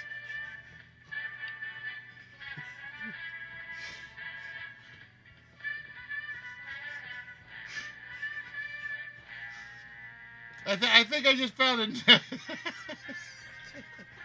I think I found a new use for the green screen, folks. Because you can't see it. Look. Run it across. Give me a second, guys. I got to show her something. You can't see it. Well, now you can. A minute ago, you couldn't see it. Oh.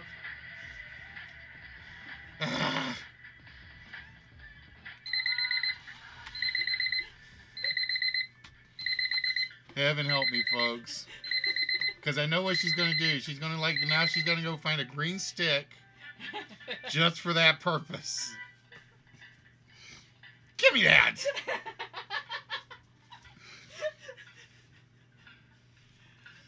All right. So with that, Mark, sorry, man.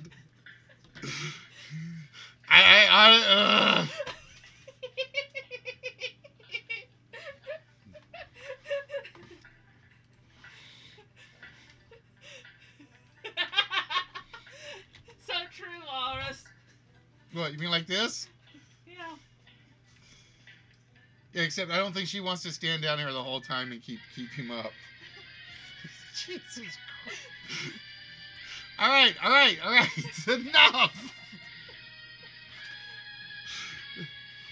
I am going to be in so much trouble here in the near future. All right, Mark. I am so sorry. And with that, Mark will be getting the Pink Floyd shot glasses. This is actually the second set of those that are going out. And I actually know where these ones are.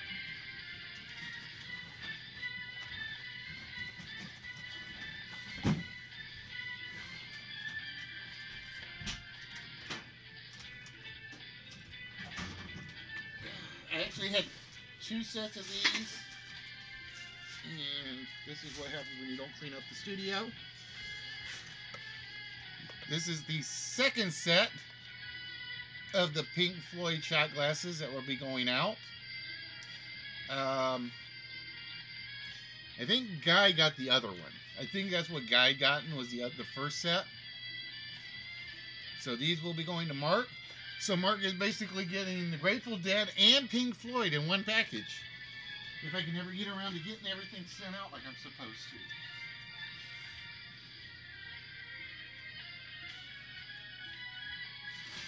But yeah, Mark, I do have a pile of stuff here that has got your name on it. I just have to get around to getting everything shipped out like I need to.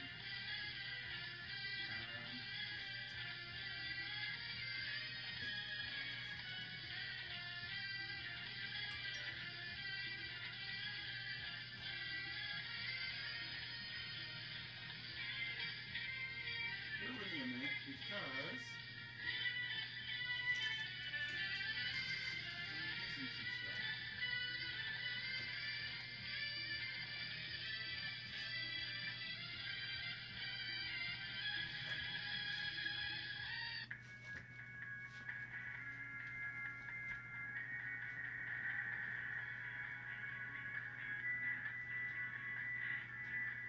Oh no, that's what it is. I did get yours out, Mark. I did get your Grateful Dead one out finally. I think.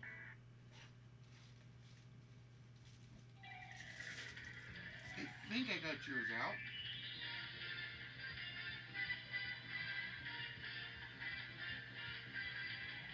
I'm going through the list of everything in my head right now. What got shipped and what didn't.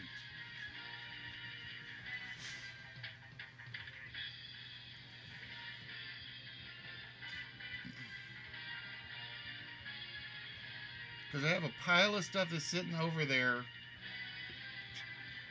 next to your name, but the Grateful Dead game is not there.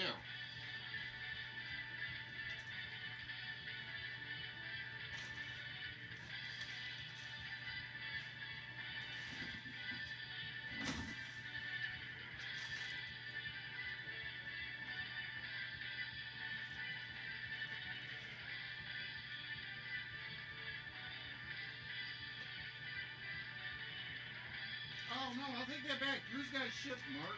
Shit. I did put yours out.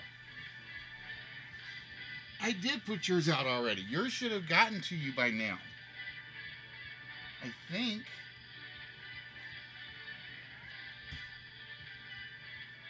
Because I have a pile of stuff over there with Twisted's name on it.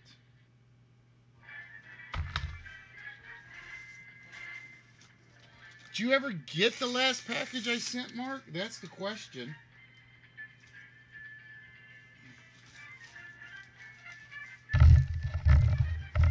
Because the Grateful Dead game was like basically my pile for you, and I don't have it.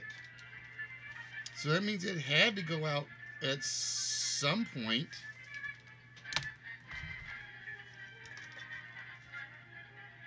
Unless the post office screwed me, which they've been known to do before.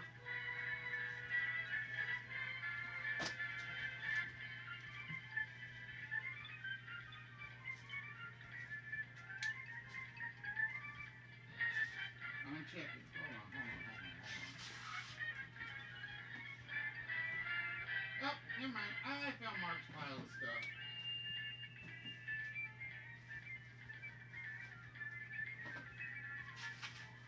There we go.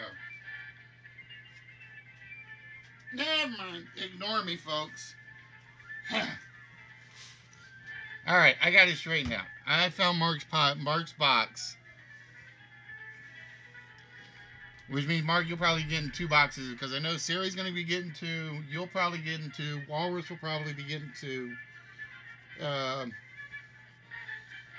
Like I said, I literally had to rearrange everything over there, and it was like I forgot I found a decent sized box to put some of your stuff in. And then I moved your box over to the piles with everybody's name on it. And I was like, okay, wait a minute now. Where did I put everything? All right, we're caught up for the most part. Like I said, this is what happens when you tear the studio apart. I can't even show you guys the studio because it is a wreck right now. From everything I moved. And it's like, it's scary. Yeah, it is that scary. Alright, so now I'm caught up other than trying to find my Bobby Orr figure. I got no idea where that one went. Alright, ladies and gentlemen, with that, give me 1 minute to close this one out.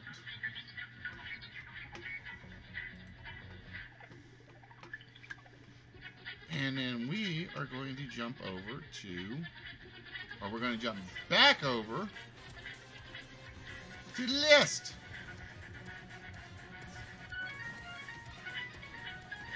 And you know the best thing is, or the worst thing is, depending on who you are, we only had to go through like 10 Christmas questions.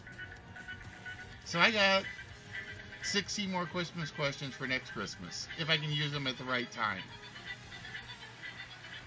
Alright, so with that, ladies and gentlemen, let's see, which one do I want to do?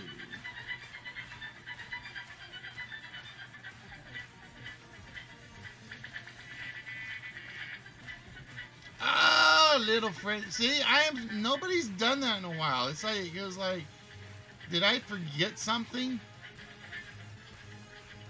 Little French lady calling for that wheel right there. See that wheel right there? See, I can remember to point the right way now because all I have to do is point everything goes to the right. Other than the chat, which is like right up here. So little French lady calling for the wheel. And we spin the wheel for little French lady.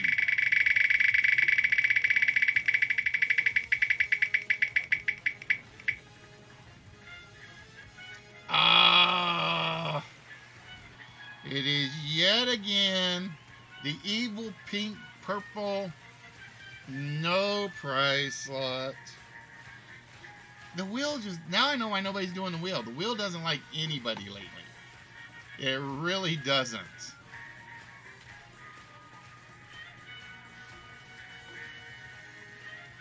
All right, so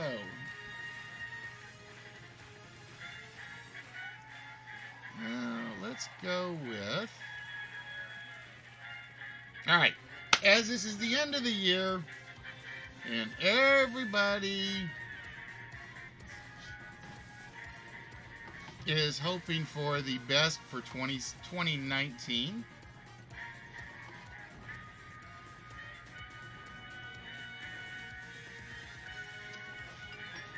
It is time to basically clean up and forget about everything that happened in 2018. And to do that, ladies and gentlemen, what better way to do it than a clean list? We are looking for words and phrases that contain the word clean.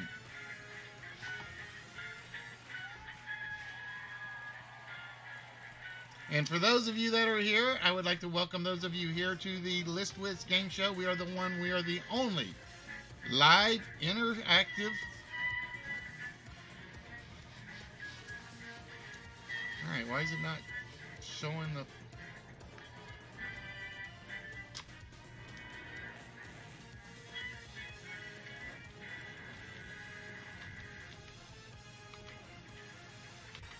That was weird. It literally jump slides and it shouldn't have. Hold on. It's still being a pain in the butt.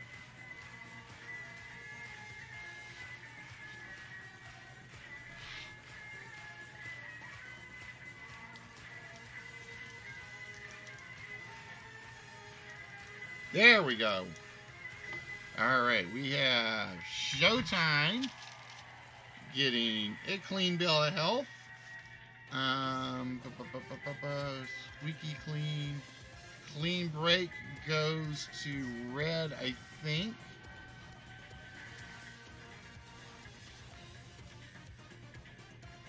Mrs. Fallen, I believe, got...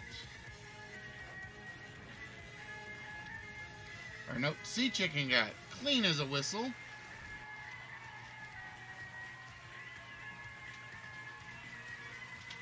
Oh, no, Mrs. Fallen did get, and I'm going to be generous with the clean slate.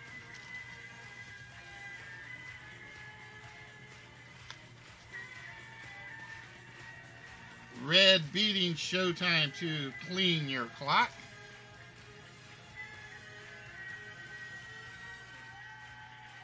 And Mrs. Fallen getting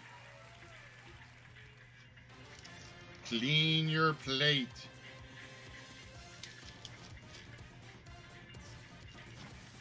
You guys are banking where I'm going to have to come up with some really, really, really obscure ones.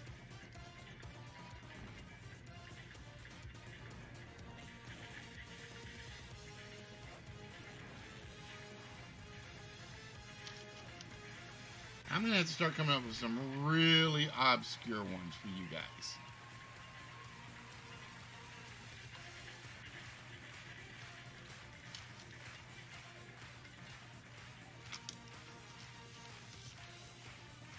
All right, so we are down to one.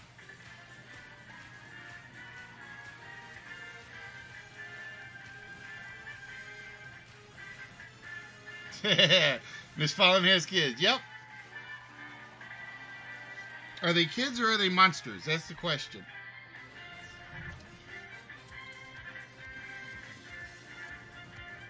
That missing Bobby Orr thing is going to annoy me for a while. It is really going to annoy me.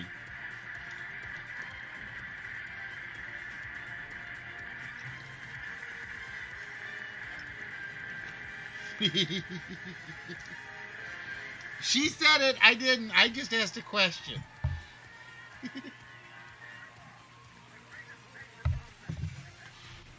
I just asked a question. So don't blame me for that one. All right. While you guys are trying to guess at the last one, I'm going to step off the camera for a second.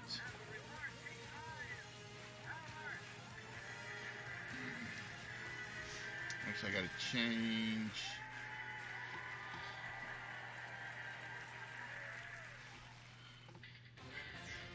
Nope, don't have to change anything yet. Like I said, I'm starting to panic now with that piece that's missing.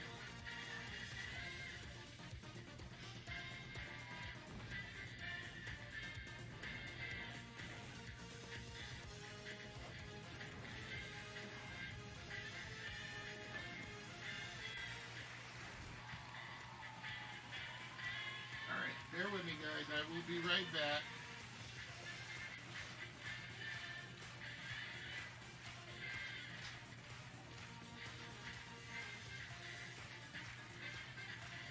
The weird thing is I found the Ryan Newman piece,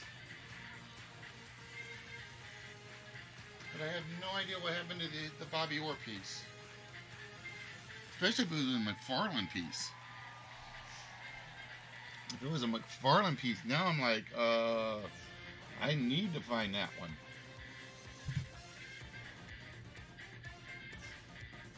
Like I said, unless I awarded it to somebody and forgot to take it off the prize list, which is possible.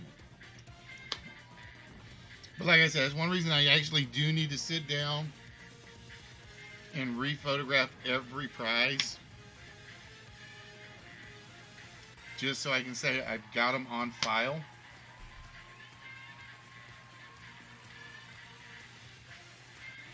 But ladies and gentlemen, sorry about that.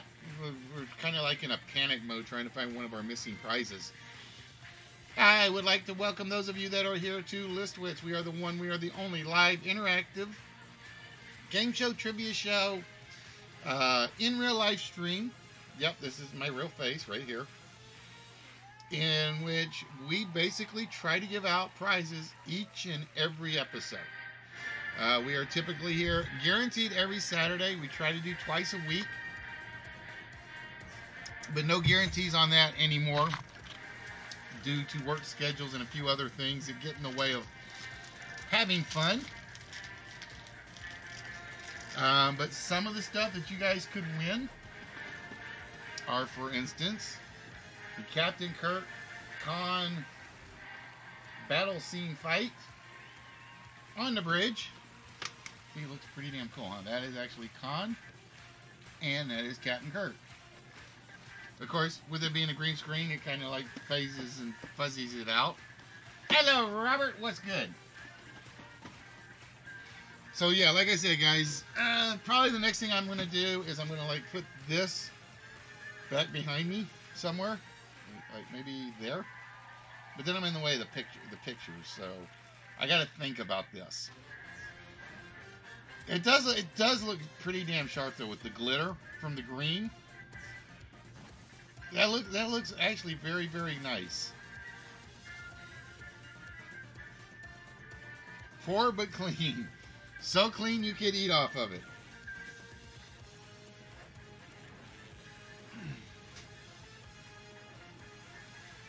Clean as a hound's tooth. That's because if there's anything on a hound's tooth, he will lick it off and he will make sure it comes off. But yeah, like I said, now this has got me bugged. If you are watching the show and you have won the Robert Orr piece, please someone let me know.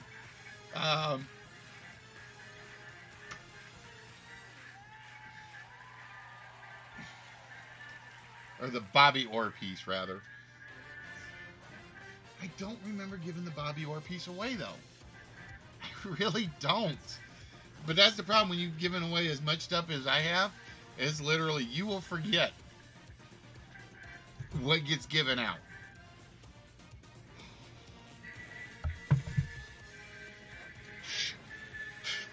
Clean up in aisle three. Clean up in aisle three. Mrs. Paul's children were on the loose. Sorry, I couldn't resist. Or no. Clean up in aisle three. Clean up in aisle three. Nobody found a bunch of toys and wanted to see out of the box. Dry clean, you clean up nice, very good ones, but not the one we're looking for. So again, we are looking for one last clean phrase. And if you can get it, and there is a winning slot behind it, you will either get a small prize, you will get a shot at the vault, or you will get to participate in the one-player Price is Right game that's coming up.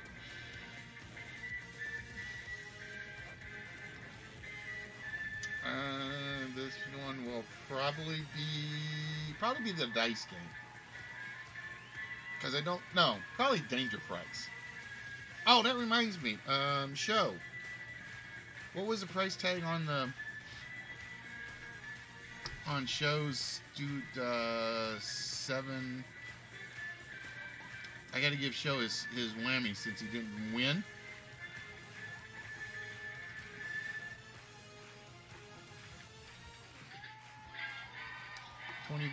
$25,573. So we basically have to give Show.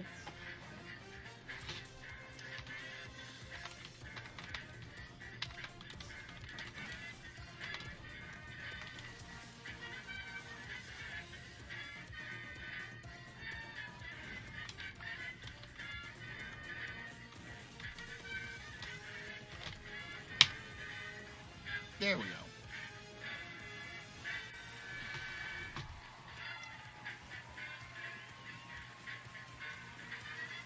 Dun, dun, dun. So yeah, about the only thing left that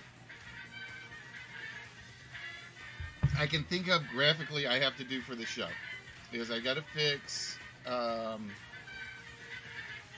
graphics for the sponsored by thing, and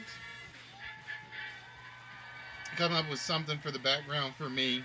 Like I said, I'm leaning towards Walrus's metal sign, since it's no longer going to be up there on what the shelves that are no longer there. And then I think I'm actually, for the most part, I think I'm done graphically. I honestly think I am done graphically. After that comes basically rephotographing all the prizes that have not been awarded. And those will be probably left right here behind me. I'll probably leave them up there on that little slideshow. But as I am watching it on the Streamlabs editor screen, I have no idea how good it looks on screen. I really don't. That, and I need to get this cut. But the only thing I don't like is the way the lighting is. Hello, Nerdy. How you doing, my friend? What's good? So yeah, that, I think I am down to that, and that's it. I really do.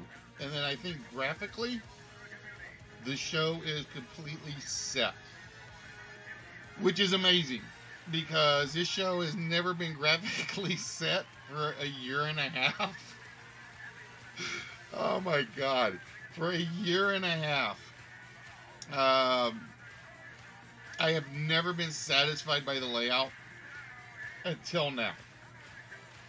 It is one of those cases where up until that screen went up, there was always something I'm like, it just doesn't look right. It doesn't feel right.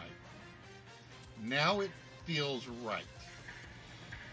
About the only change that I will probably make is I may move the camera a little farther back.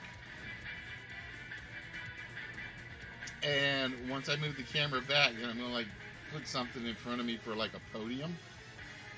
But we'll see. Honestly, Robert, he's not playing. He's on IR for the rest of or he's inactive for the rest of the season. And we're probably not playing starters tomorrow anyway. They may keep Drew in for like one or two drives to get that 8 yards. Yep.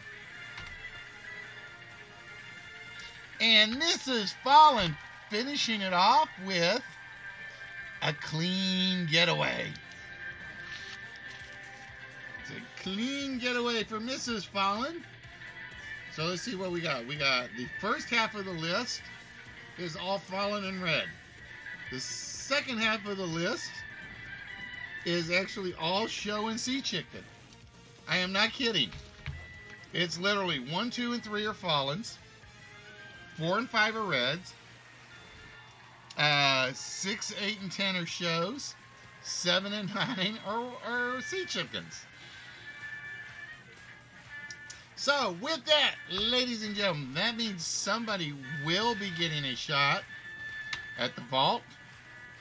Somebody will be getting a shot at the one-player game. And somebody will be getting the... No, like I said, it's got the desk. I'm thinking I'm going to move the camera. I think I'm going to move the camera, actually. I kind of like it, but I kind of don't. I kind of like it, I kind of don't, because it's like everybody's like, you're too far back from the camera when I had it in the small corner. And then it was too close, and see, and then Bubbles kind of likes it, because then she'll come down with the little stuffed animals and play with them, like, on camera. So we'll see.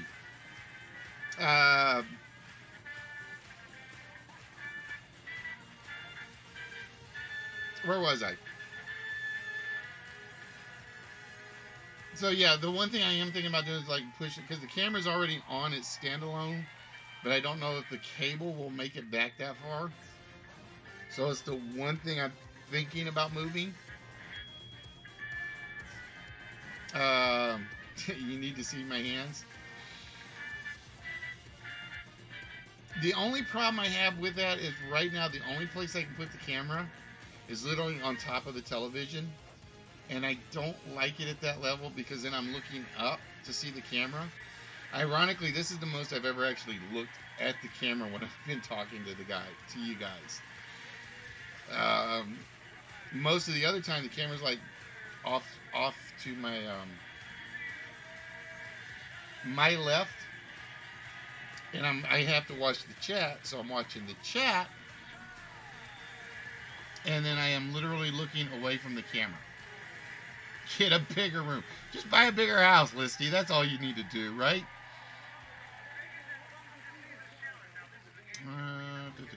That is not the right word.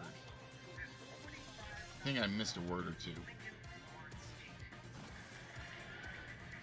Nope, I definitely did not miss a word or two. And like I said, there's been a few tweaks today. For whatever reason, my system is not making all the sound effects it should be making, particularly on the slideshows, and I don't know why. So I'm actually not hearing it when the slideshows actually change. All right, so with that, ladies and gentlemen,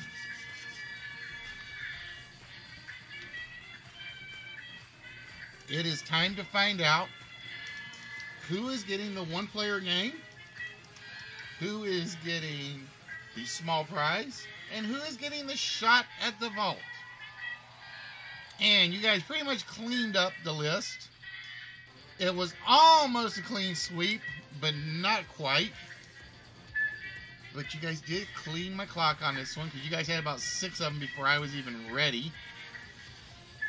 And fine. Well, we already know that, Walrus. We already know that. It's basically everybody on the channel is naughty. If you're not on the channel, you're nice. Except maybe little French lady. We might call her nice.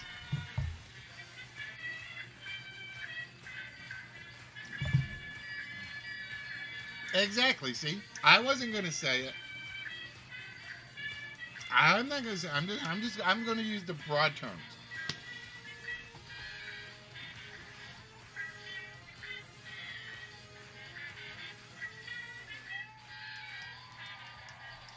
Oh, and Sea Chicken getting the small for this game.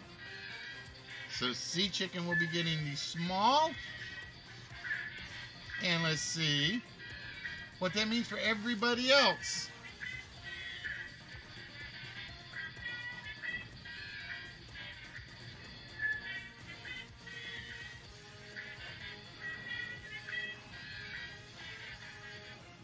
Mrs. Fallon will be getting another one-player game shot.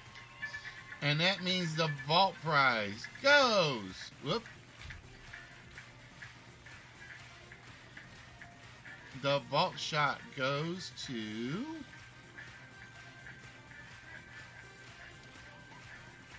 Mr. Kosugi.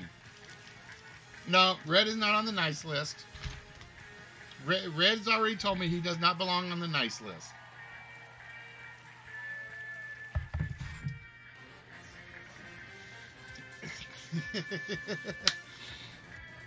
Alright, so Mrs. Fallon will be getting the one-player game.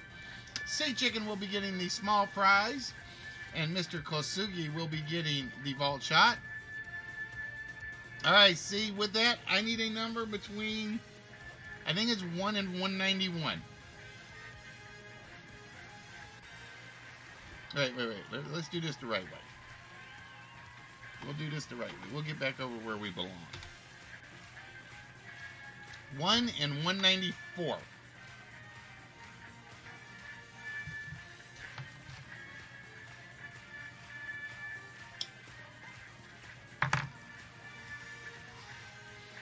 What I think, because like I said, I've got the bendable metal camera mount, but it only goes back so far. And so if I go back too far, it kind of like shows part of the ceiling that I don't want it actually showing. Because my basement has never been finished. Never, ever, never, ever, never. And it probably never will be.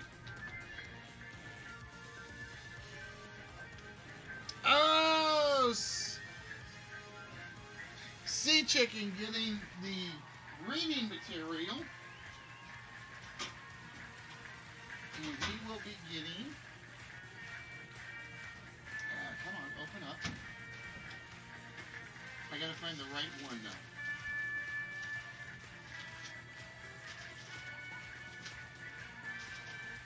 Bear with me, Sea Chicken, because like I said, with me rearranging everything, I gotta find them.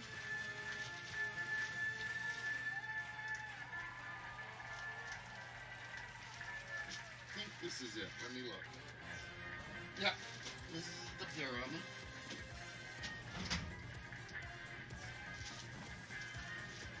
So Sea Chicken getting the reading material. This is older than all of us. That's how old this is. He will be getting the 19, and this is my favorite picture. I love this magazine picture right there. There we go. The Scared Monster. That is actually from 1959. This is not a reprint. This is the actual magazine. And then this one is from 1949. 1949.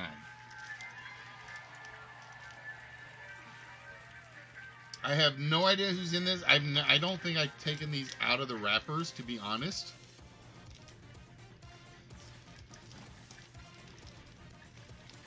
But those will be going to Sea Chicken.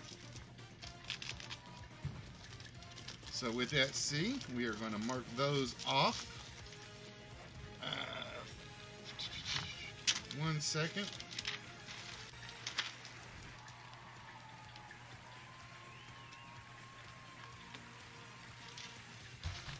And these go right into Sea Chicken's box. I think that's 2 sets of magazines he's getting. I know Sea Chicken's got like a lot of smalls coming to it. I know Sea Chicken's got a lot of smalls coming his way.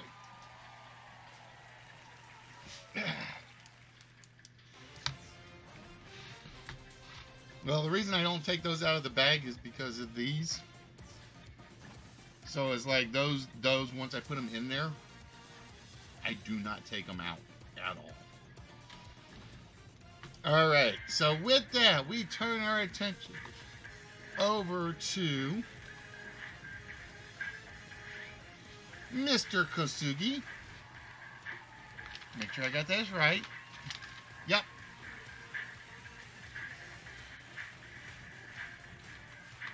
All right, Mr. Kosugi. With that, my friend, we need you to pick one row that we are going to remove the incorrect number from.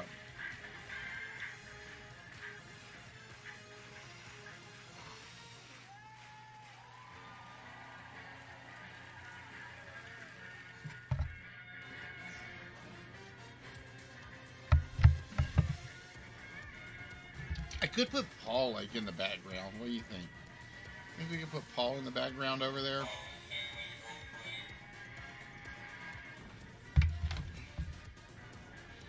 Alright, show says let's get rid of 1 out of row number 4. I think we can do that for you, show.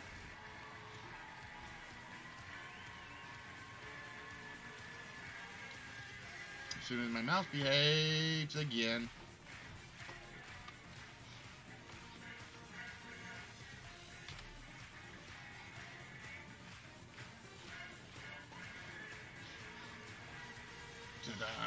Come on, mouse. And with that, show, we are getting rid of the 7. Cheese my cherry pie.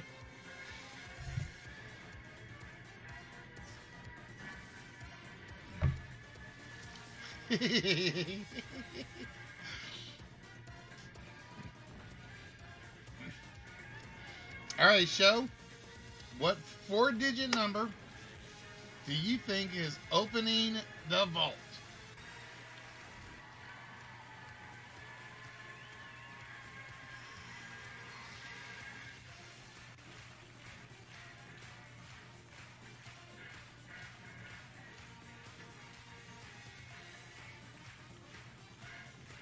All right, show says we are going with 1, 8, 4, 6. I'm going to make sure I have that right. Yep, you made me sing. The dogs are going to start howling. We locked that into the computer for show. And unfortunately, you guys won't be able to hear the trombone, I don't think. Because, like I said, I've had sound issues.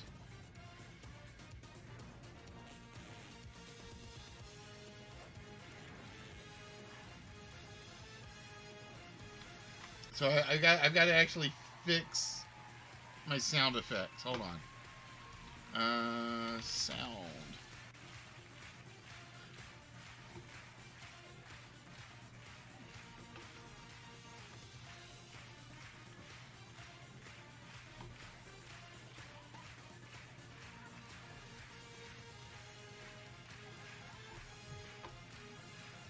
And like I said, I honestly don't know what I flipped.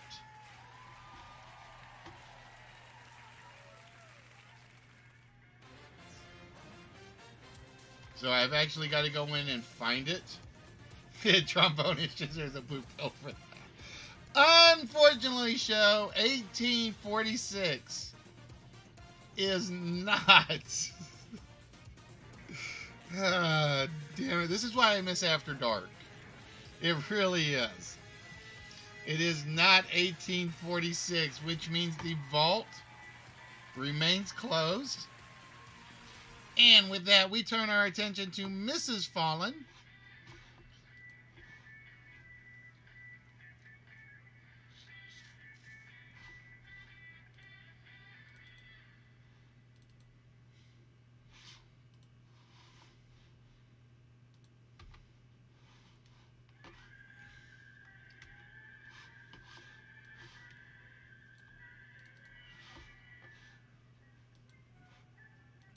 And Mrs. Fallen will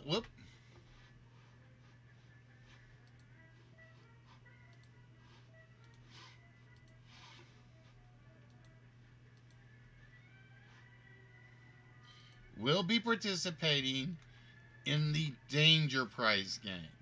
The Danger Prize game is very, very. Oh! Walrus called for a vault shot. All right, Walrus. Walrus calling for a vault shot. So, with that, Walrus, we need.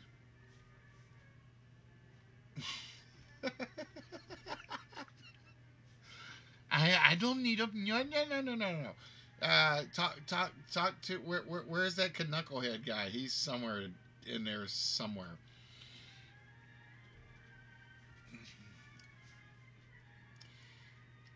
All right, Walrus says 9854. So we are going to set that up.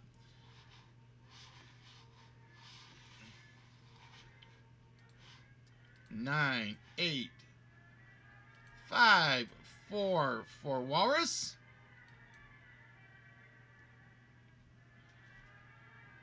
We lock that into the computer for you, Walrus. And does the vault open or not? That's the question.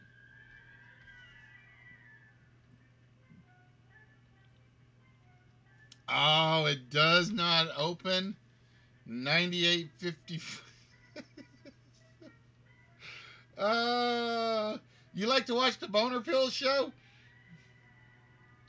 We're already we're already losing it. We're losing it tonight, folks. We are losing it. No trombone. No. You know the rule. Technical difficulty voids all wins. So you don't want to ever say that, Walrus.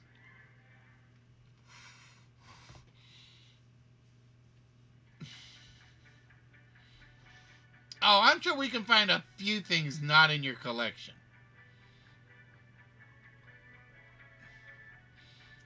I'm sure we could find a few. All right, so Mrs. Fallen, you will be participating in the Danger Prize. And what we have, and it did not load up the large prize.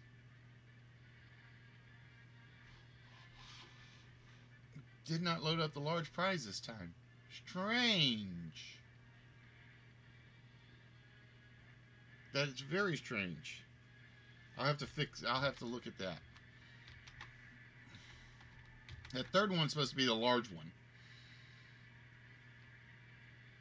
So what we'll end up doing is we will probably pick a large one. Oh, no. Okay, this is one. I know what this is.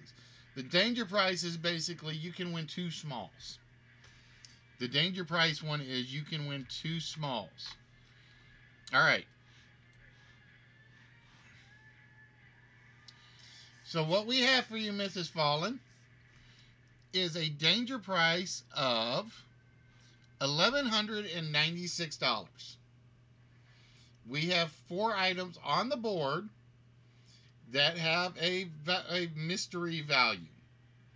All you have to do is pick the one of the 4. You have to pick the 3 of the 4 items that do not have a price tag of $11.96. First, we have The Nikon Laser Force Rangefinder Binoculars. Combine Nikon binocular performance with the extreme speed and ranging technology of a 1900-yard laser rangefinder, and you have Laser Force, Nikon's 10 by 42 rangefinder binoculars. Quite simply, the single optic solution for serious hunters who depend on both their binocular for picking out distant animals and their rangefinder for getting the exact distance before taking the shot. Then we have the Raven R20 Crossbow Package Gunmetal Gray, pre-tuned, fully assembled. This compact design has a velocity of 430 feet per second with rifle-like accuracy. It is a can't miss regardless of the price. Then we have American Natural 2 Pheasant Animal Statues. Animal Natural Resources has been providing top quality workmanship to sports enthusiasts since 1937. We use only the finest materials for our craft, and because we use only the premier tanners in the country, our work is second to none. And finally, we have FLIR Systems Scout 3 320 Thermal Imager. Scout 3 320 60 Hertz Thermal Imager manufacturer ID number, blah, blah, blah, blah, is the next generation of FLIR's field-proven line of compact thermal night vision binoculars, offering enhanced performance with 30 Hertz or 60 Hertz imaging and advanced image processing. The Scout 3 family is ready for your next adventure in the great outdoors. All right, so here's how it works, Mrs. Fallen. Those are the 4 prizes, or the 4 items. One of them has a value of $1,196. That is the one item you do not want to pick. Okay? Yes, binocular is a word.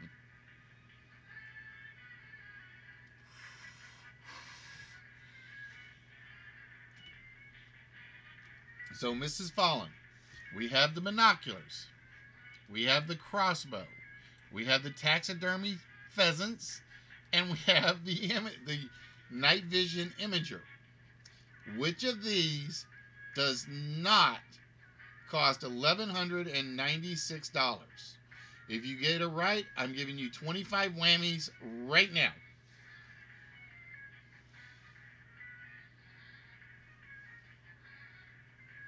All right, you got to do them in order. So we're going to do crossbow, taxidermy, and imager in that order.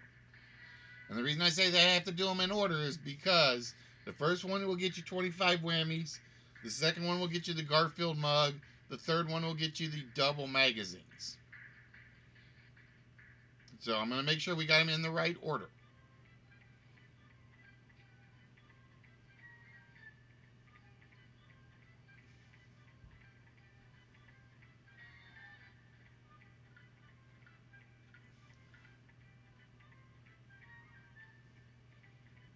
All right, we are going to start with the crossbow because that's the first one she's got on her list.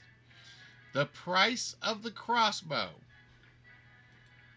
from Raven R20 is $1,734. So with that,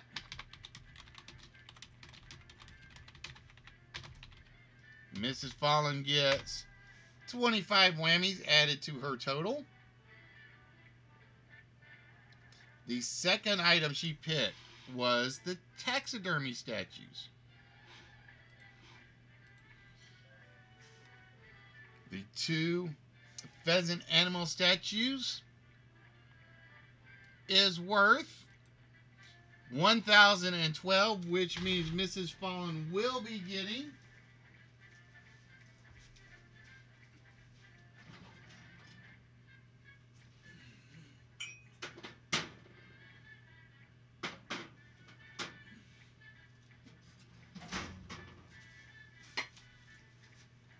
She will be getting the Garfield mug right here. There we go.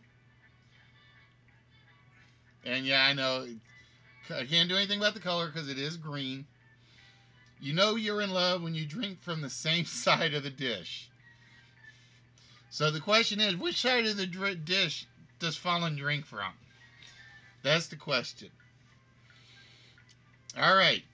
And the third and final that Mrs. Fallen will be playing for is let's make sure I get the right one. The Alistair and Galaxy ones. Alistair and Galaxy would be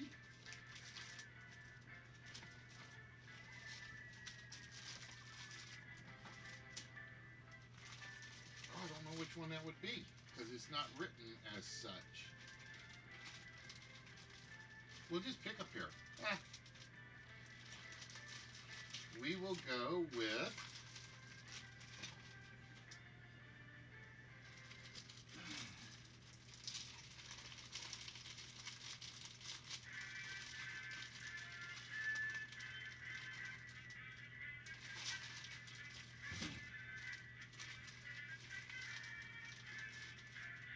that's analog. I'm checking to see if I've got one that's got a Galaxy label on it. If I've got one that's got a Galaxy label, then I know that's the one I'm going to use. And if not, we're just going to pick a pair out of them.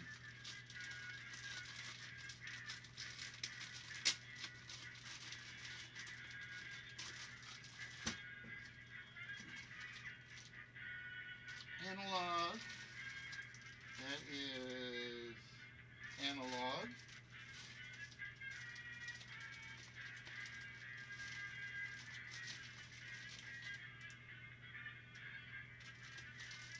I got a split bag here. That's an outstanding.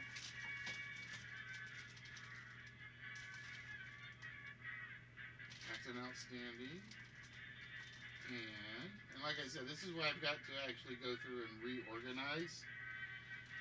So what we're going to do is we're just going to take the top one. I got no clue.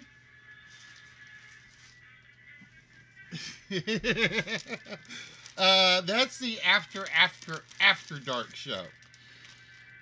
And this is from, so if the Imager is not 1196, this will be the this is from 1960 and 1958. What is the price of our Imager? The price for the Imager is, that's just a fashion thing, Miss Fallen. We know the truth. $17.87, which means Miss Fallen has claimed all three items tonight. Mrs. Fallen will be getting the 2 magazines, which I got to put in a new bag. She got the Garfield mug and the 25 whammies to add to her current total, or Fallen's total, or whoever's total, whoever uses it. I have no clue. So congratulations, Mrs. Fallen. These are getting added to your pile, which I know where that is, because that is actually up here in this large pile of stuff. Ironically, I think everything that's in this pile, Miss Fallen actually won. I think everything that's in that pile right now, Mrs. Fallen has won. Fallen has not won anything in a while. You hope you can use it? I hope so too. And the price on the binoculars was indeed $11.96. All right, so dun, dun. With that, ladies and gentlemen, we are going to try. Now, I'm going to use the word try for this, because I had some issues getting this one working earlier.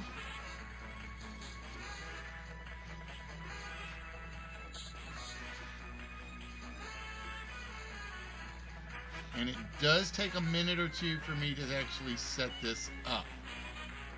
So bear with me. Ah! Ear itch! Ear itch!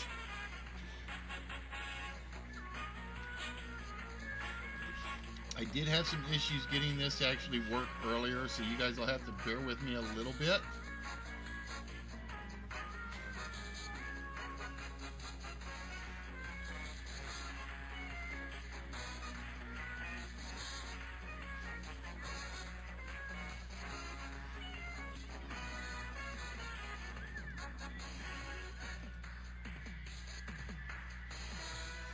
And if this bugs out, I'm going to apologize beforehand.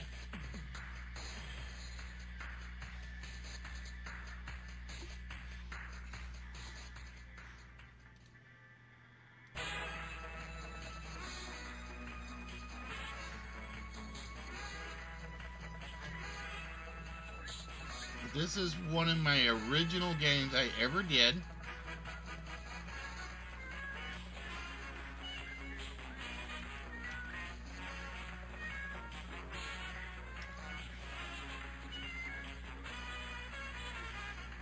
You know, the scary part is I am not paying attention to the four-letter word, and I need to be.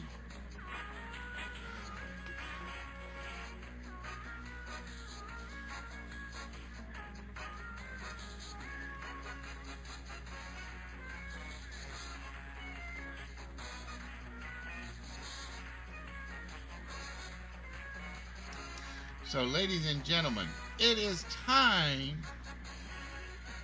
for the game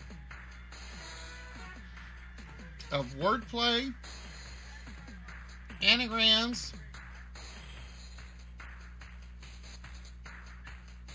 double definitions, and cryptic clues. It is the game of Scrabble.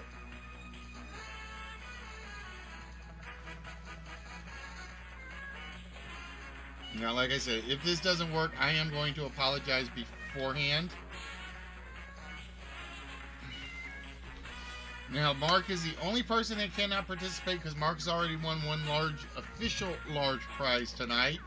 Everybody else on the channel is eligible to participate. We're going to show you a crossword grid of 10 words.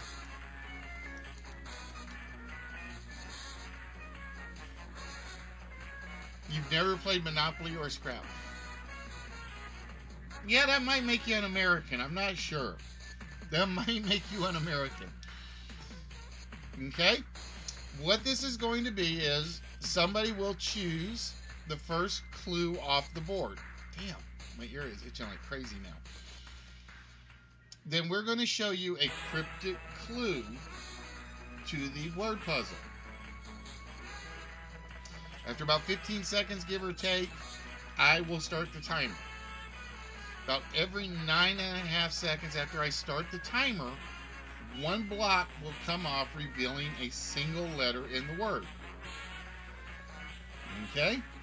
You will score points based on the number of uncovered blocks. Now, I'm going to warn you, cryptic clues are not always easy. So you got to think word plays, anagrams. If you are a fan of like the London Times crossword puzzles, you'll be all right in this. All right. So here are the 10 words on the board. With that, I am going to let Mrs. Fallen choose which of the 10 words she would like to have us reveal first. Now, I will tell you, the one thing I did change was they are not in order. Or they may not be in order. They may be scrambled up. So if you pick word 8, that may not be 8 down. That could be 6 across. So you have been warned a little bit. like I said, I've got to do some more cleanup on this. So this is a post-successful beta test, so to speak. All right, Ms. Pollen says we are going to start with word number 4.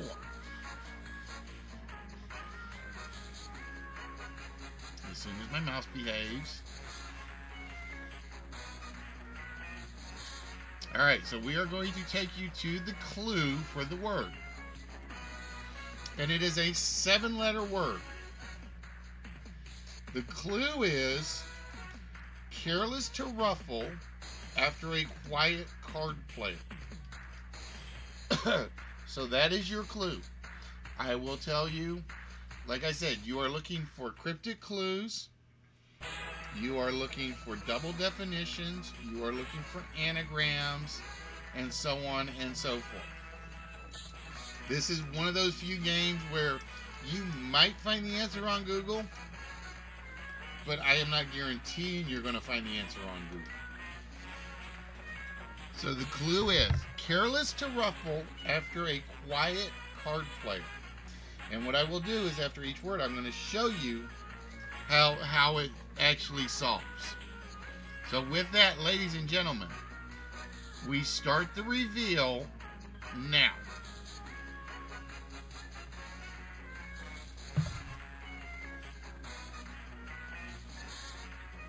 Careless to ruffle after a quiet card player.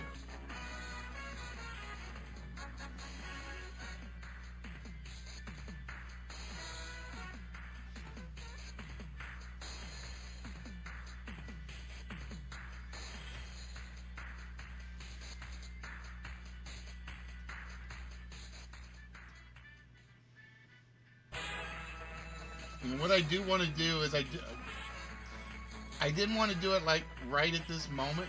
Oh, show getting it. It is.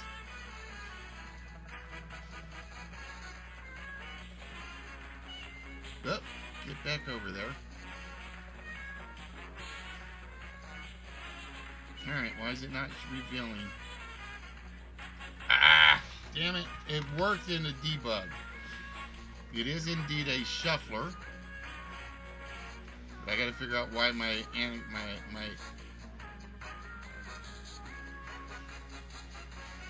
I gotta figure out why my things are not popping up like they should. Hold on, Joe.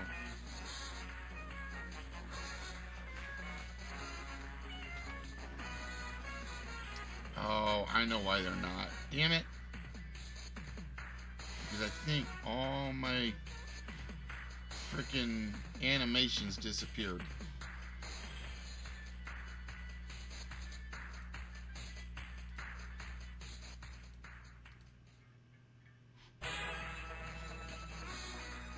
Yep, all my animations disappeared.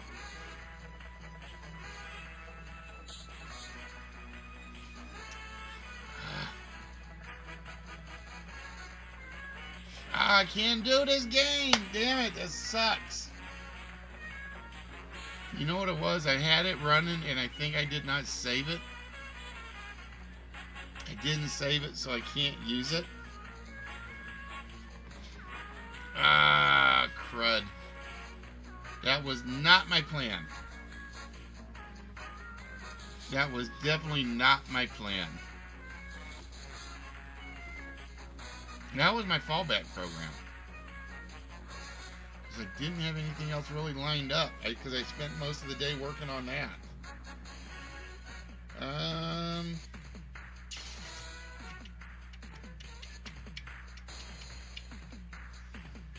Yeah, I have a fallback. I don't want to use it tonight.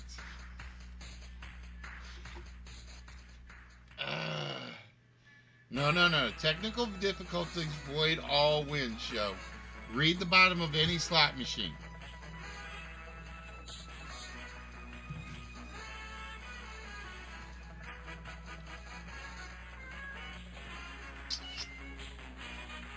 I don't have anything. That was my fallback one.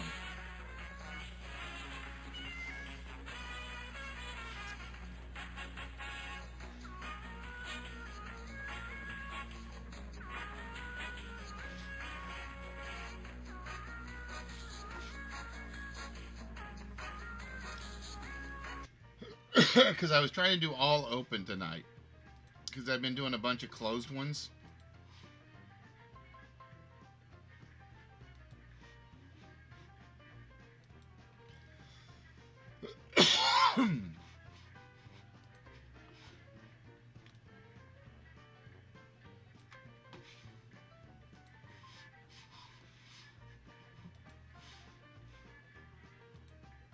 No, it doesn't happen as often as you think. It does not happen as often as you would think it does.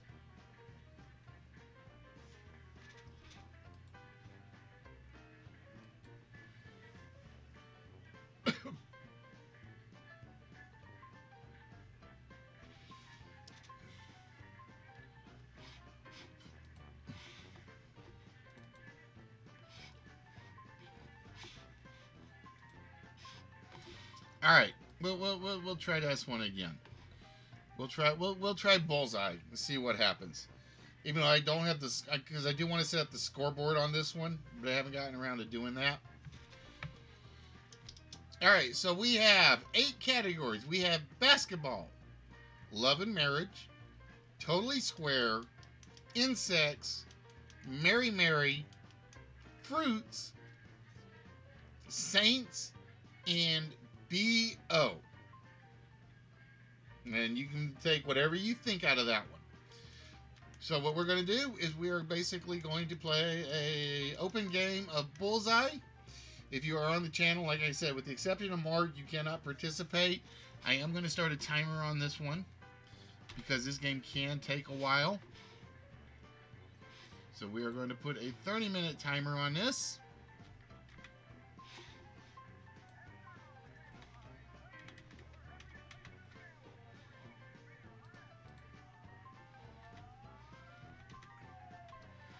And ladies and gentlemen, this 50-point question is as follows. This former Boston Bruin might get defensive if you talk to him about hockey. This former Boston Bruin might get defensive if you talk to him about hockey.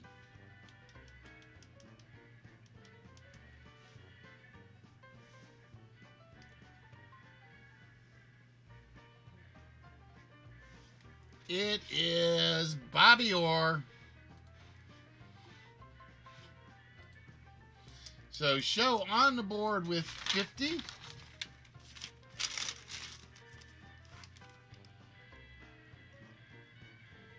All right, Joe, we are going to throw the next dart on the board for you.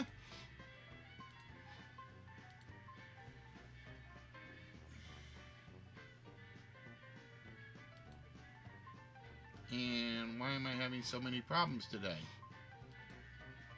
There we go. In the 9th century, he was the last married man allowed to hold the position of Pope. In the 9th century, he was the last married man allowed to hold the position of Pope. And ladies and gentlemen, for those of you that are joining us, welcome to List Wits. We are the one, we are the only live interactive trivia, wordplay, word game, puzzle show anywhere on Twitch that doesn't use those fallbacks of PlayStation 1 games or Nintendo games or Jackbox games. Everything we do, we pull from trivia files. Pardon me, folks. And this is the only show where you guys actually win physical prizes. So far today, we have given away 2 sets of 1950s magazines.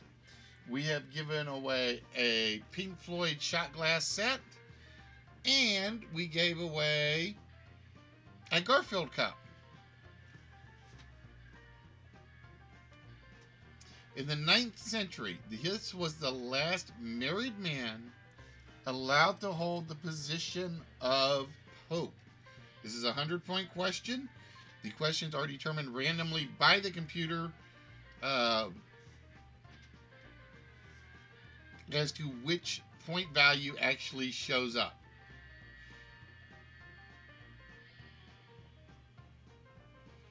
So we are looking for the last married man that was allowed to hold the position of. uh, no, no, no, no, no, no. We were never close to giving away an RV. That was just our. Uh, what's the word I'm looking for? That was our placeholder prize, or our placeholder prize slot. Like I said, I do want to find the Bobby Orr figure. That much I do know. Pope Francis.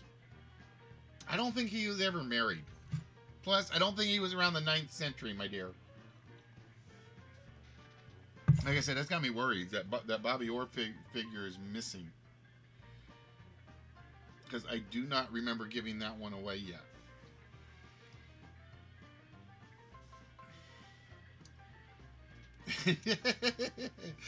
No, that's a fallen killing crossbow. In the 9th century, he was the last married man allowed to hold the position of pope.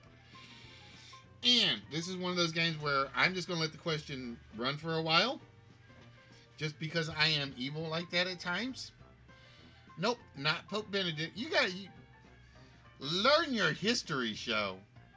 It's all I'm gonna say is learn your history. It's like it did not start at the 2000s.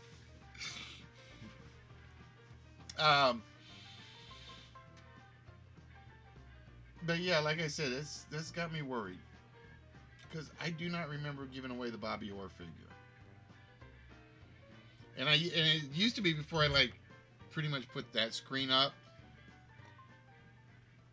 I had certain things organized, like all my sports figures were on one shelf, all my Star Wars figures were on one shelf, all my Star Trek figures were on one shelf. I can't do that anymore because I just don't have the room.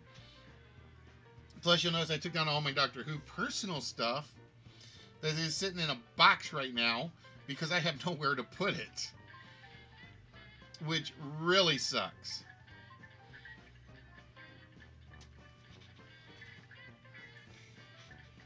I need more bookshelves. That's my problem. I need more bookshelves. More bookshelves and tables. And the scary part is I'm afraid to put a table up because I might have to take it back down. Because in case I've got to go under the foundation for the pipe stuff. Which I hope not. But you never know.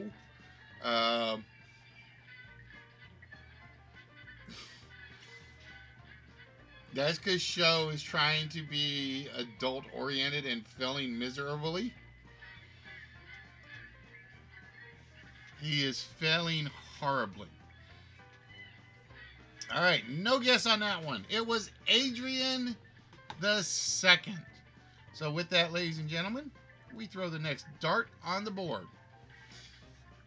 Sisters Pam and Paula McGee led this school to 2 consecutive NCAA championships in this sport. Sisters Pam and Paula McGee led this school to 2 consecutive NCAA championships in basketball.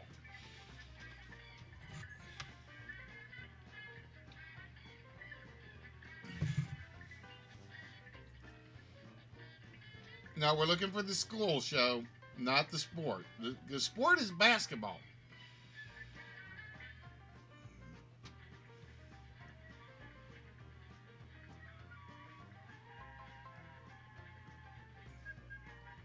Sisters Pam and Paula McGee led this school to 2 consecutive NCAA championships in this sport of basketball. You see, wait. Wait. There's a category right there. Oh, wait a minute. That says basketball. So basketball has to be the sport. Ah! So we are looking for the school that they led to 2 consecutive NCAA championships. I'm almost ready to call technical difficulties on this one just because of you two.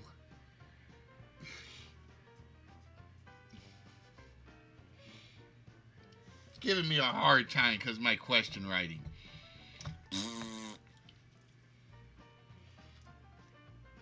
Hey, poet, what's good, my friend?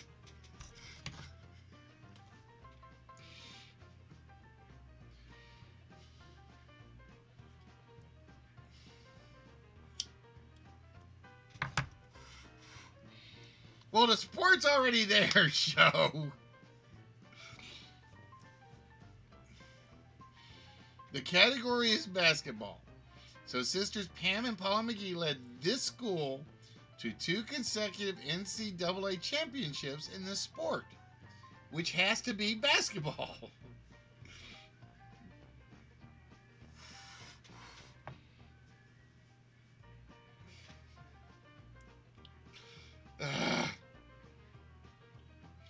So I figure tomorrow I'll probably video game stream. I just don't know what I want to play.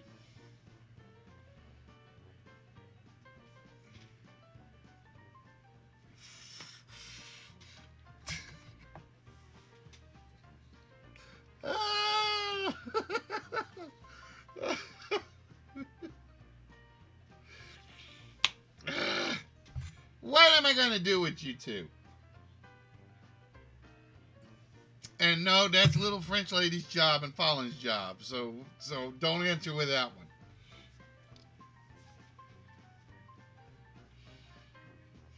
You guys got me thinking I need to do an after dark on weekends again. Like on Saturday nights after I do the game show, just go turn on the PlayStation and just see what kind of trouble you two can cause.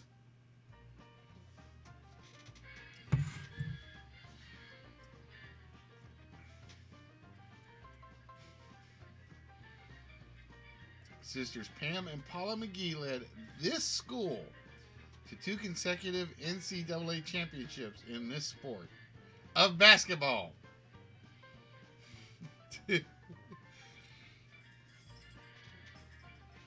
Oh, I know, but you know what I mean by after dark. It's like Big Brother After Dark or Survivor After Dark or Listy After Dark. That sort of after dark.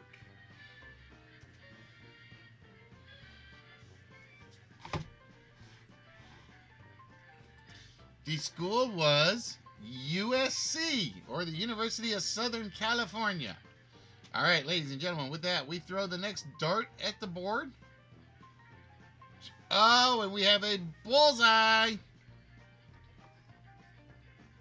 And it is a basketball bullseye.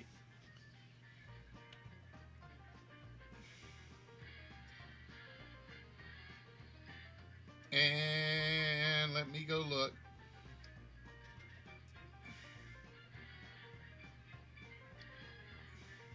And it's missing part of the question. Hold on.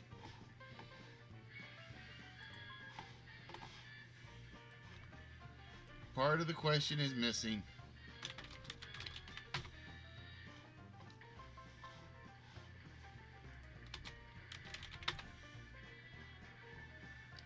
Okay. Sidney Poitier. That's what it's supposed to say. It's supposed to be the whole thing. I don't know why it's not there. Oscar winner Sidney Poitier starred in the film Go Man Go about this basketball team. Oscar winner Sidney Poitier starred in the film Go Man Go about this basketball team. Nope, not the Boston Celtics, not the Bosnian Olympic team.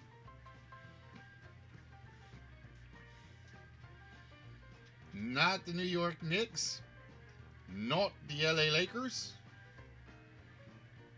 You are so far off right now, show. It's not even funny.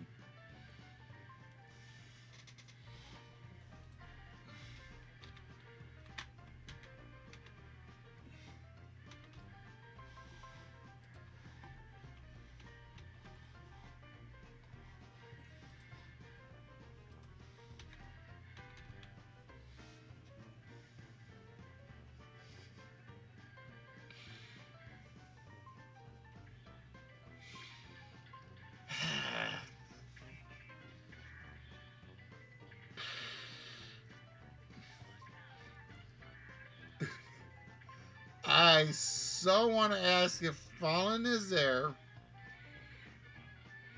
And does he have a shot collar on that leash? No, you're locked out, Mark, because you won one of the large ones already. You're the only one that cannot participate in this game.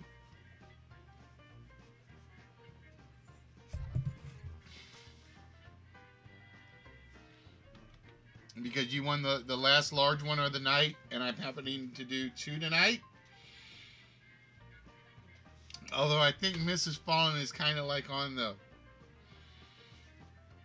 I'm thinking. That's what I'm thinking. Oh my god, I so want Fallen there to tell me there's a shot collar. I know that sounds so wrong to say. Oh, this is almost turning into a throwaway show. This one is almost turning into a throwaway episode. Sidney Poitier. I know you're safe at the moment. Oscar winner Sidney Poitier starred in the film Go Man Go about this basketball team.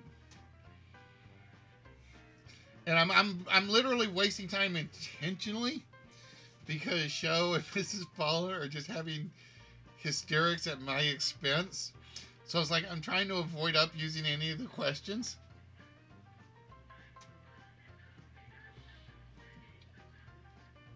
I'm trying not to laugh. I'm trying not to break down in tears is what I'm trying not to do.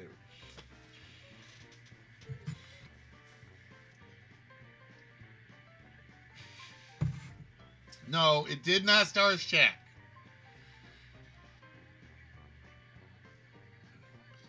Oscar winner Sidney Poitier starred in the film Go Man Go about no, it's not crying, it's tears of laughter.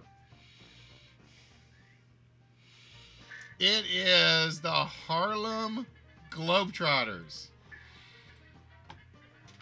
And with that, Mrs. Fallen takes the lead. Hey, Bleach, what's good? And we go to the next question. Totally square. I just need the square of 9. I need the square of 9. Robert, you can participate. It is completely open.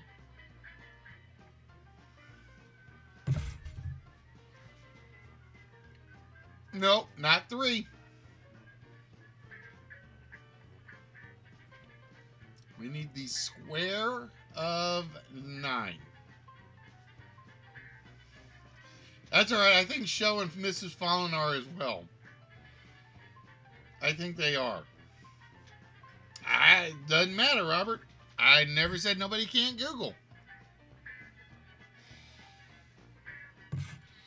That's not even pie, Show.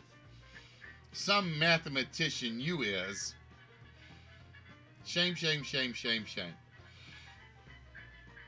But ladies and gentlemen, for those of you that are here and watching, welcome to the normal game show of List Quiz.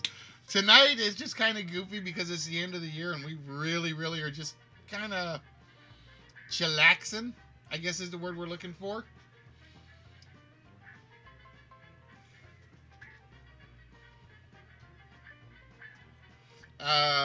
But we are still giving away stuff. I will tell you that. Every game we do, we give away something.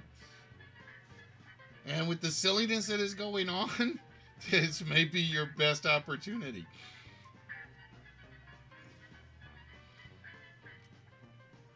So we are looking for the square of 9.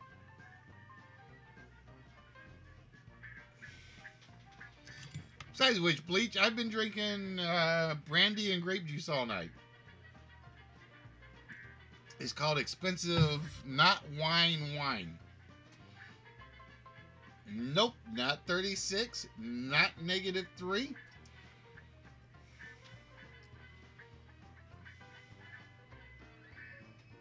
We are looking for the square of 9.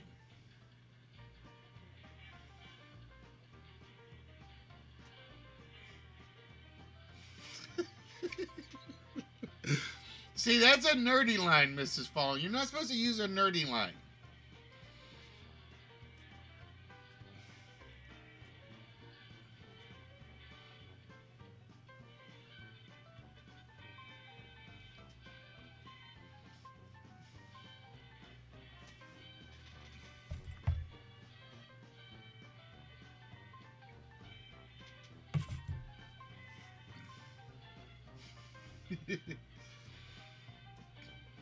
Oh, no, youngster. No, no, no, no, no, no. If we're going that way,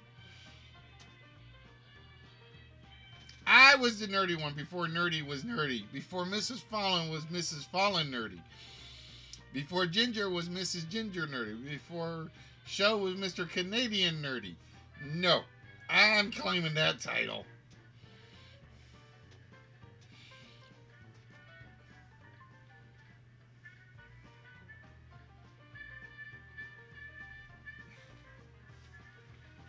Let's see something real quick.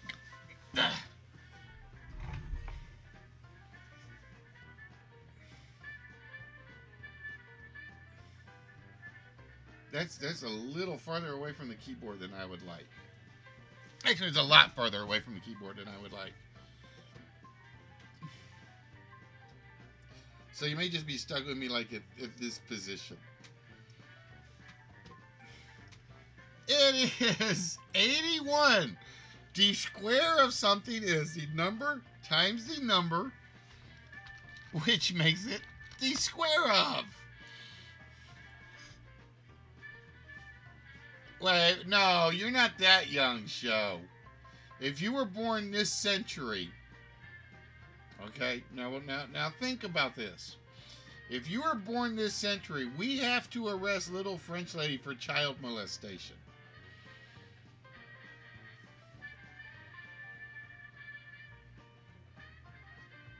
It is only 2018. This century officially started in 2001.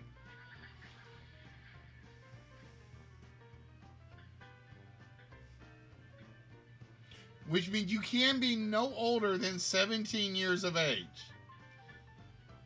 Although I guess in Canada that might not count.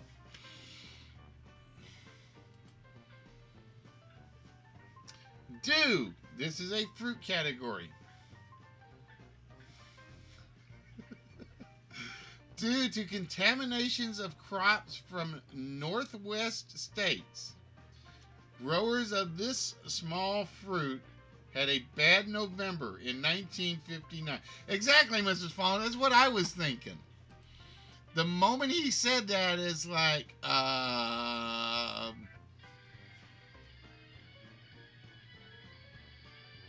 it's like, wait a minute.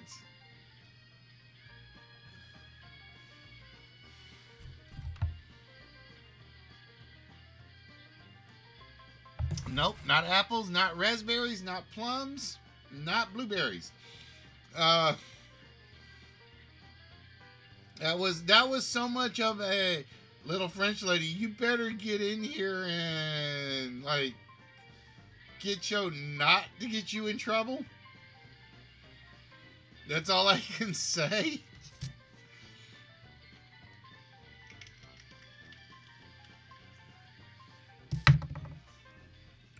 Due to contaminations of crops from northwestern states, growers of this small fruit had a bad November in 1959.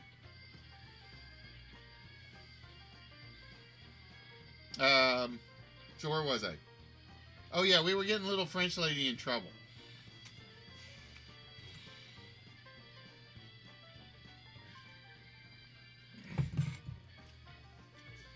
We were getting little French lady in trouble because of something Show said about being born this century.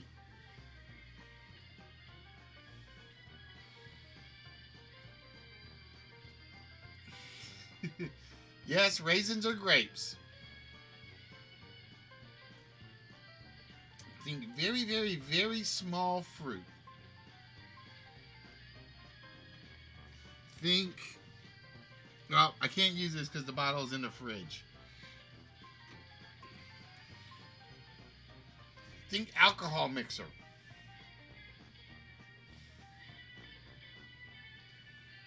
No, no, no, no, no, no, no, no, no, no. You said this century, which officially is the 21st century. You didn't say you were born in my century.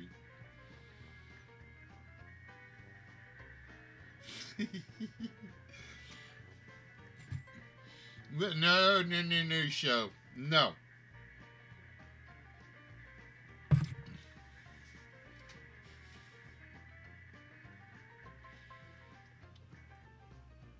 And the correct answer, ladies and gentlemen, is cranberries. Basically, the cranberry crop in America pretty much nearly got wiped out in 1959. BO question. Suddenly, he was one of the top pop stars of the 1980s. Suddenly, he was one of the top pop stars of the 1980s.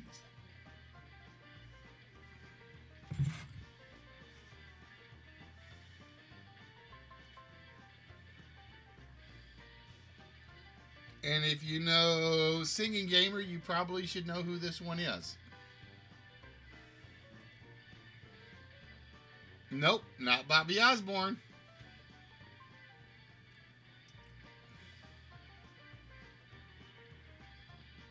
Barack Obama. I don't think Barack Obama was ever a top pop star. It was Billy Ocean. Suddenly. I can't do the rest of the song because I can't remember what comes after it. So Robert takes that one. Thank you, Caribbean Queen. Oh, and it's a bullseye for BO. You've never heard of Billy Ocean? Well, because you're not, I don't think you're much of a pop music fan, Mrs. Fallen.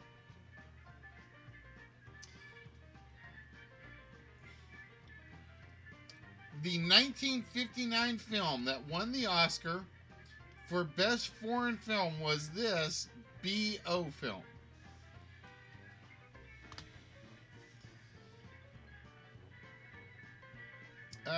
Let's see. There's Suddenly, Caribbean Queen, Get Out of My Dreams, Get Into My Car. Those were his big three. I know he's got a couple of others that I can't think of off the top of my head. But yeah, those were his big three.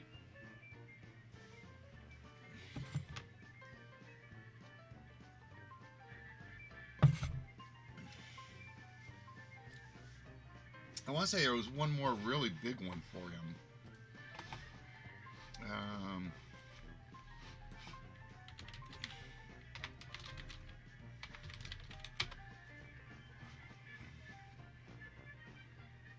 Oh, and The Color of Love. The Color of Love was also one of his big ones. That was the one I was trying to think of. Stay the Night, The Color of Love, Suddenly, Caribbean Queen, Loverboy. I'm trying to think of what else would be among his better hits.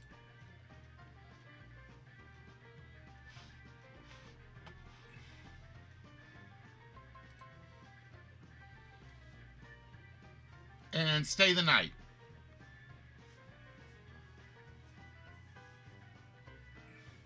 No, you don't want me singing them or you won't recognize any of them.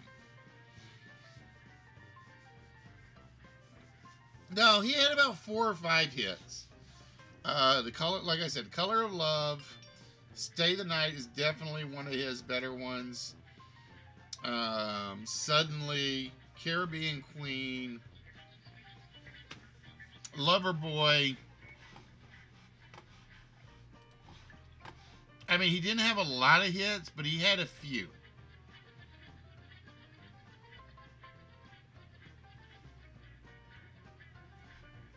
He didn't have a lot of them, but he had a few of them. Yeah, that's actually a good description for him. That's actually a very good description for him.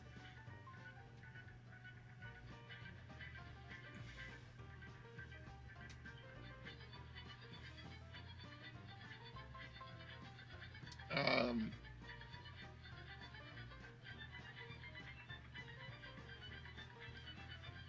like I said, if you didn't grow, if your high school wasn't, if you weren't in high school in the '80s,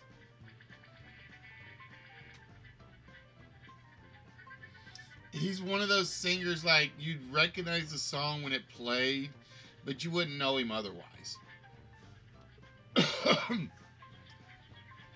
The 1959 film that won the Oscar for Best Foreign Film.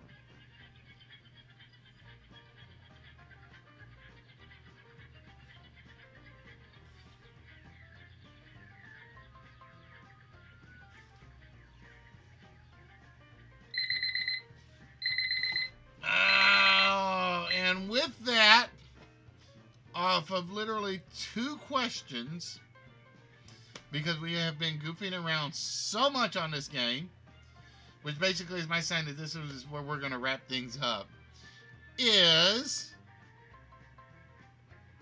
Mrs. Fallen.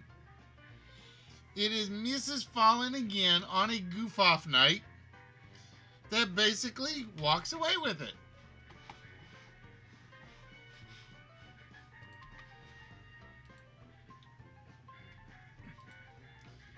So with that, Mrs. Fallen,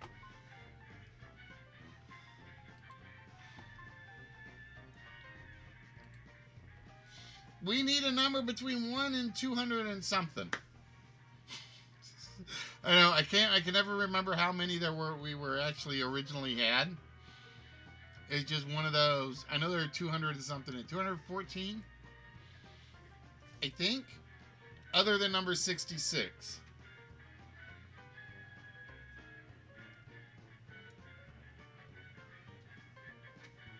Ooh, pardon me, folks.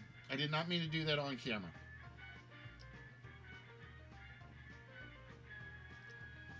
Oh, dude, everybody tries it. Everybody tries it. Trust me.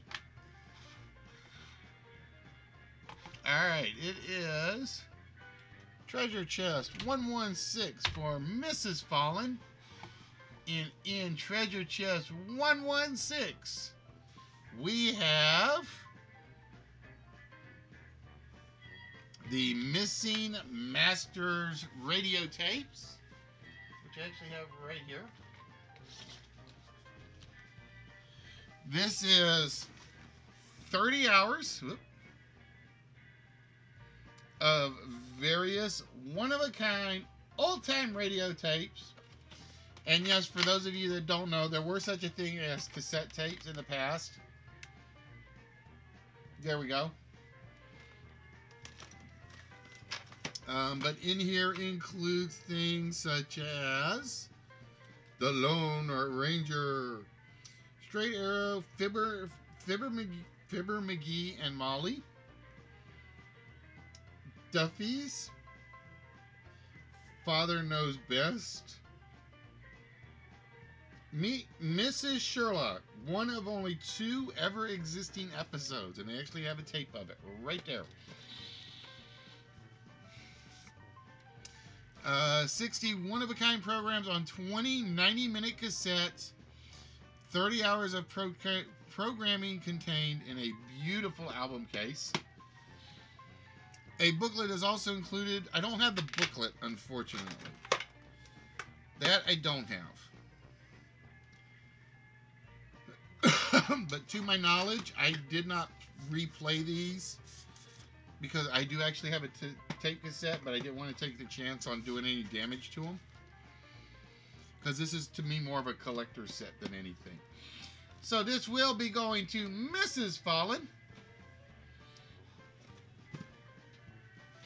And with that, ladies and gentlemen, as we only have the late night crowd that are basically having fun and trying to have fun at my expense and failing miserably, we are going to wrap things up tonight because I'm getting hungry again and I want to grab something to eat. So, with that, ladies and gentlemen, like I said, let me know what you guys think of all the new setup and everything in that regards. We will definitely be on tomorrow at some point, probably just playing video games. I have no idea what yet. Or I may actually work on the Raspberry Pi tomorrow too. There's that too. Or I can multitask. I can't multitask. No, you're trying to break me, show. I know that's what you're trying to do, and you're failing. With the shock collar on. You don't have the shock collar on, you can't eat. That's all I'm going to say, Mrs. Fallen. Alright, guys, so with that, we are going to wish you guys a very, very good night. We'll see you tomorrow at some point. Like I said, I don't know what we're going to be playing. Oh, I got to go catch up on some XCOM 2. I do know I got to catch up on that. So as we always say around here, exercise your body, absolutely. Don't forget these. The gray cells, they are just as important as everything else you work with. Because without these, the rest of it, it ain't going to get you anywhere. So with that, ladies and gentlemen, you guys have a very good night. And we will see you guys on the PlayStation stream at some point tomorrow. Till then.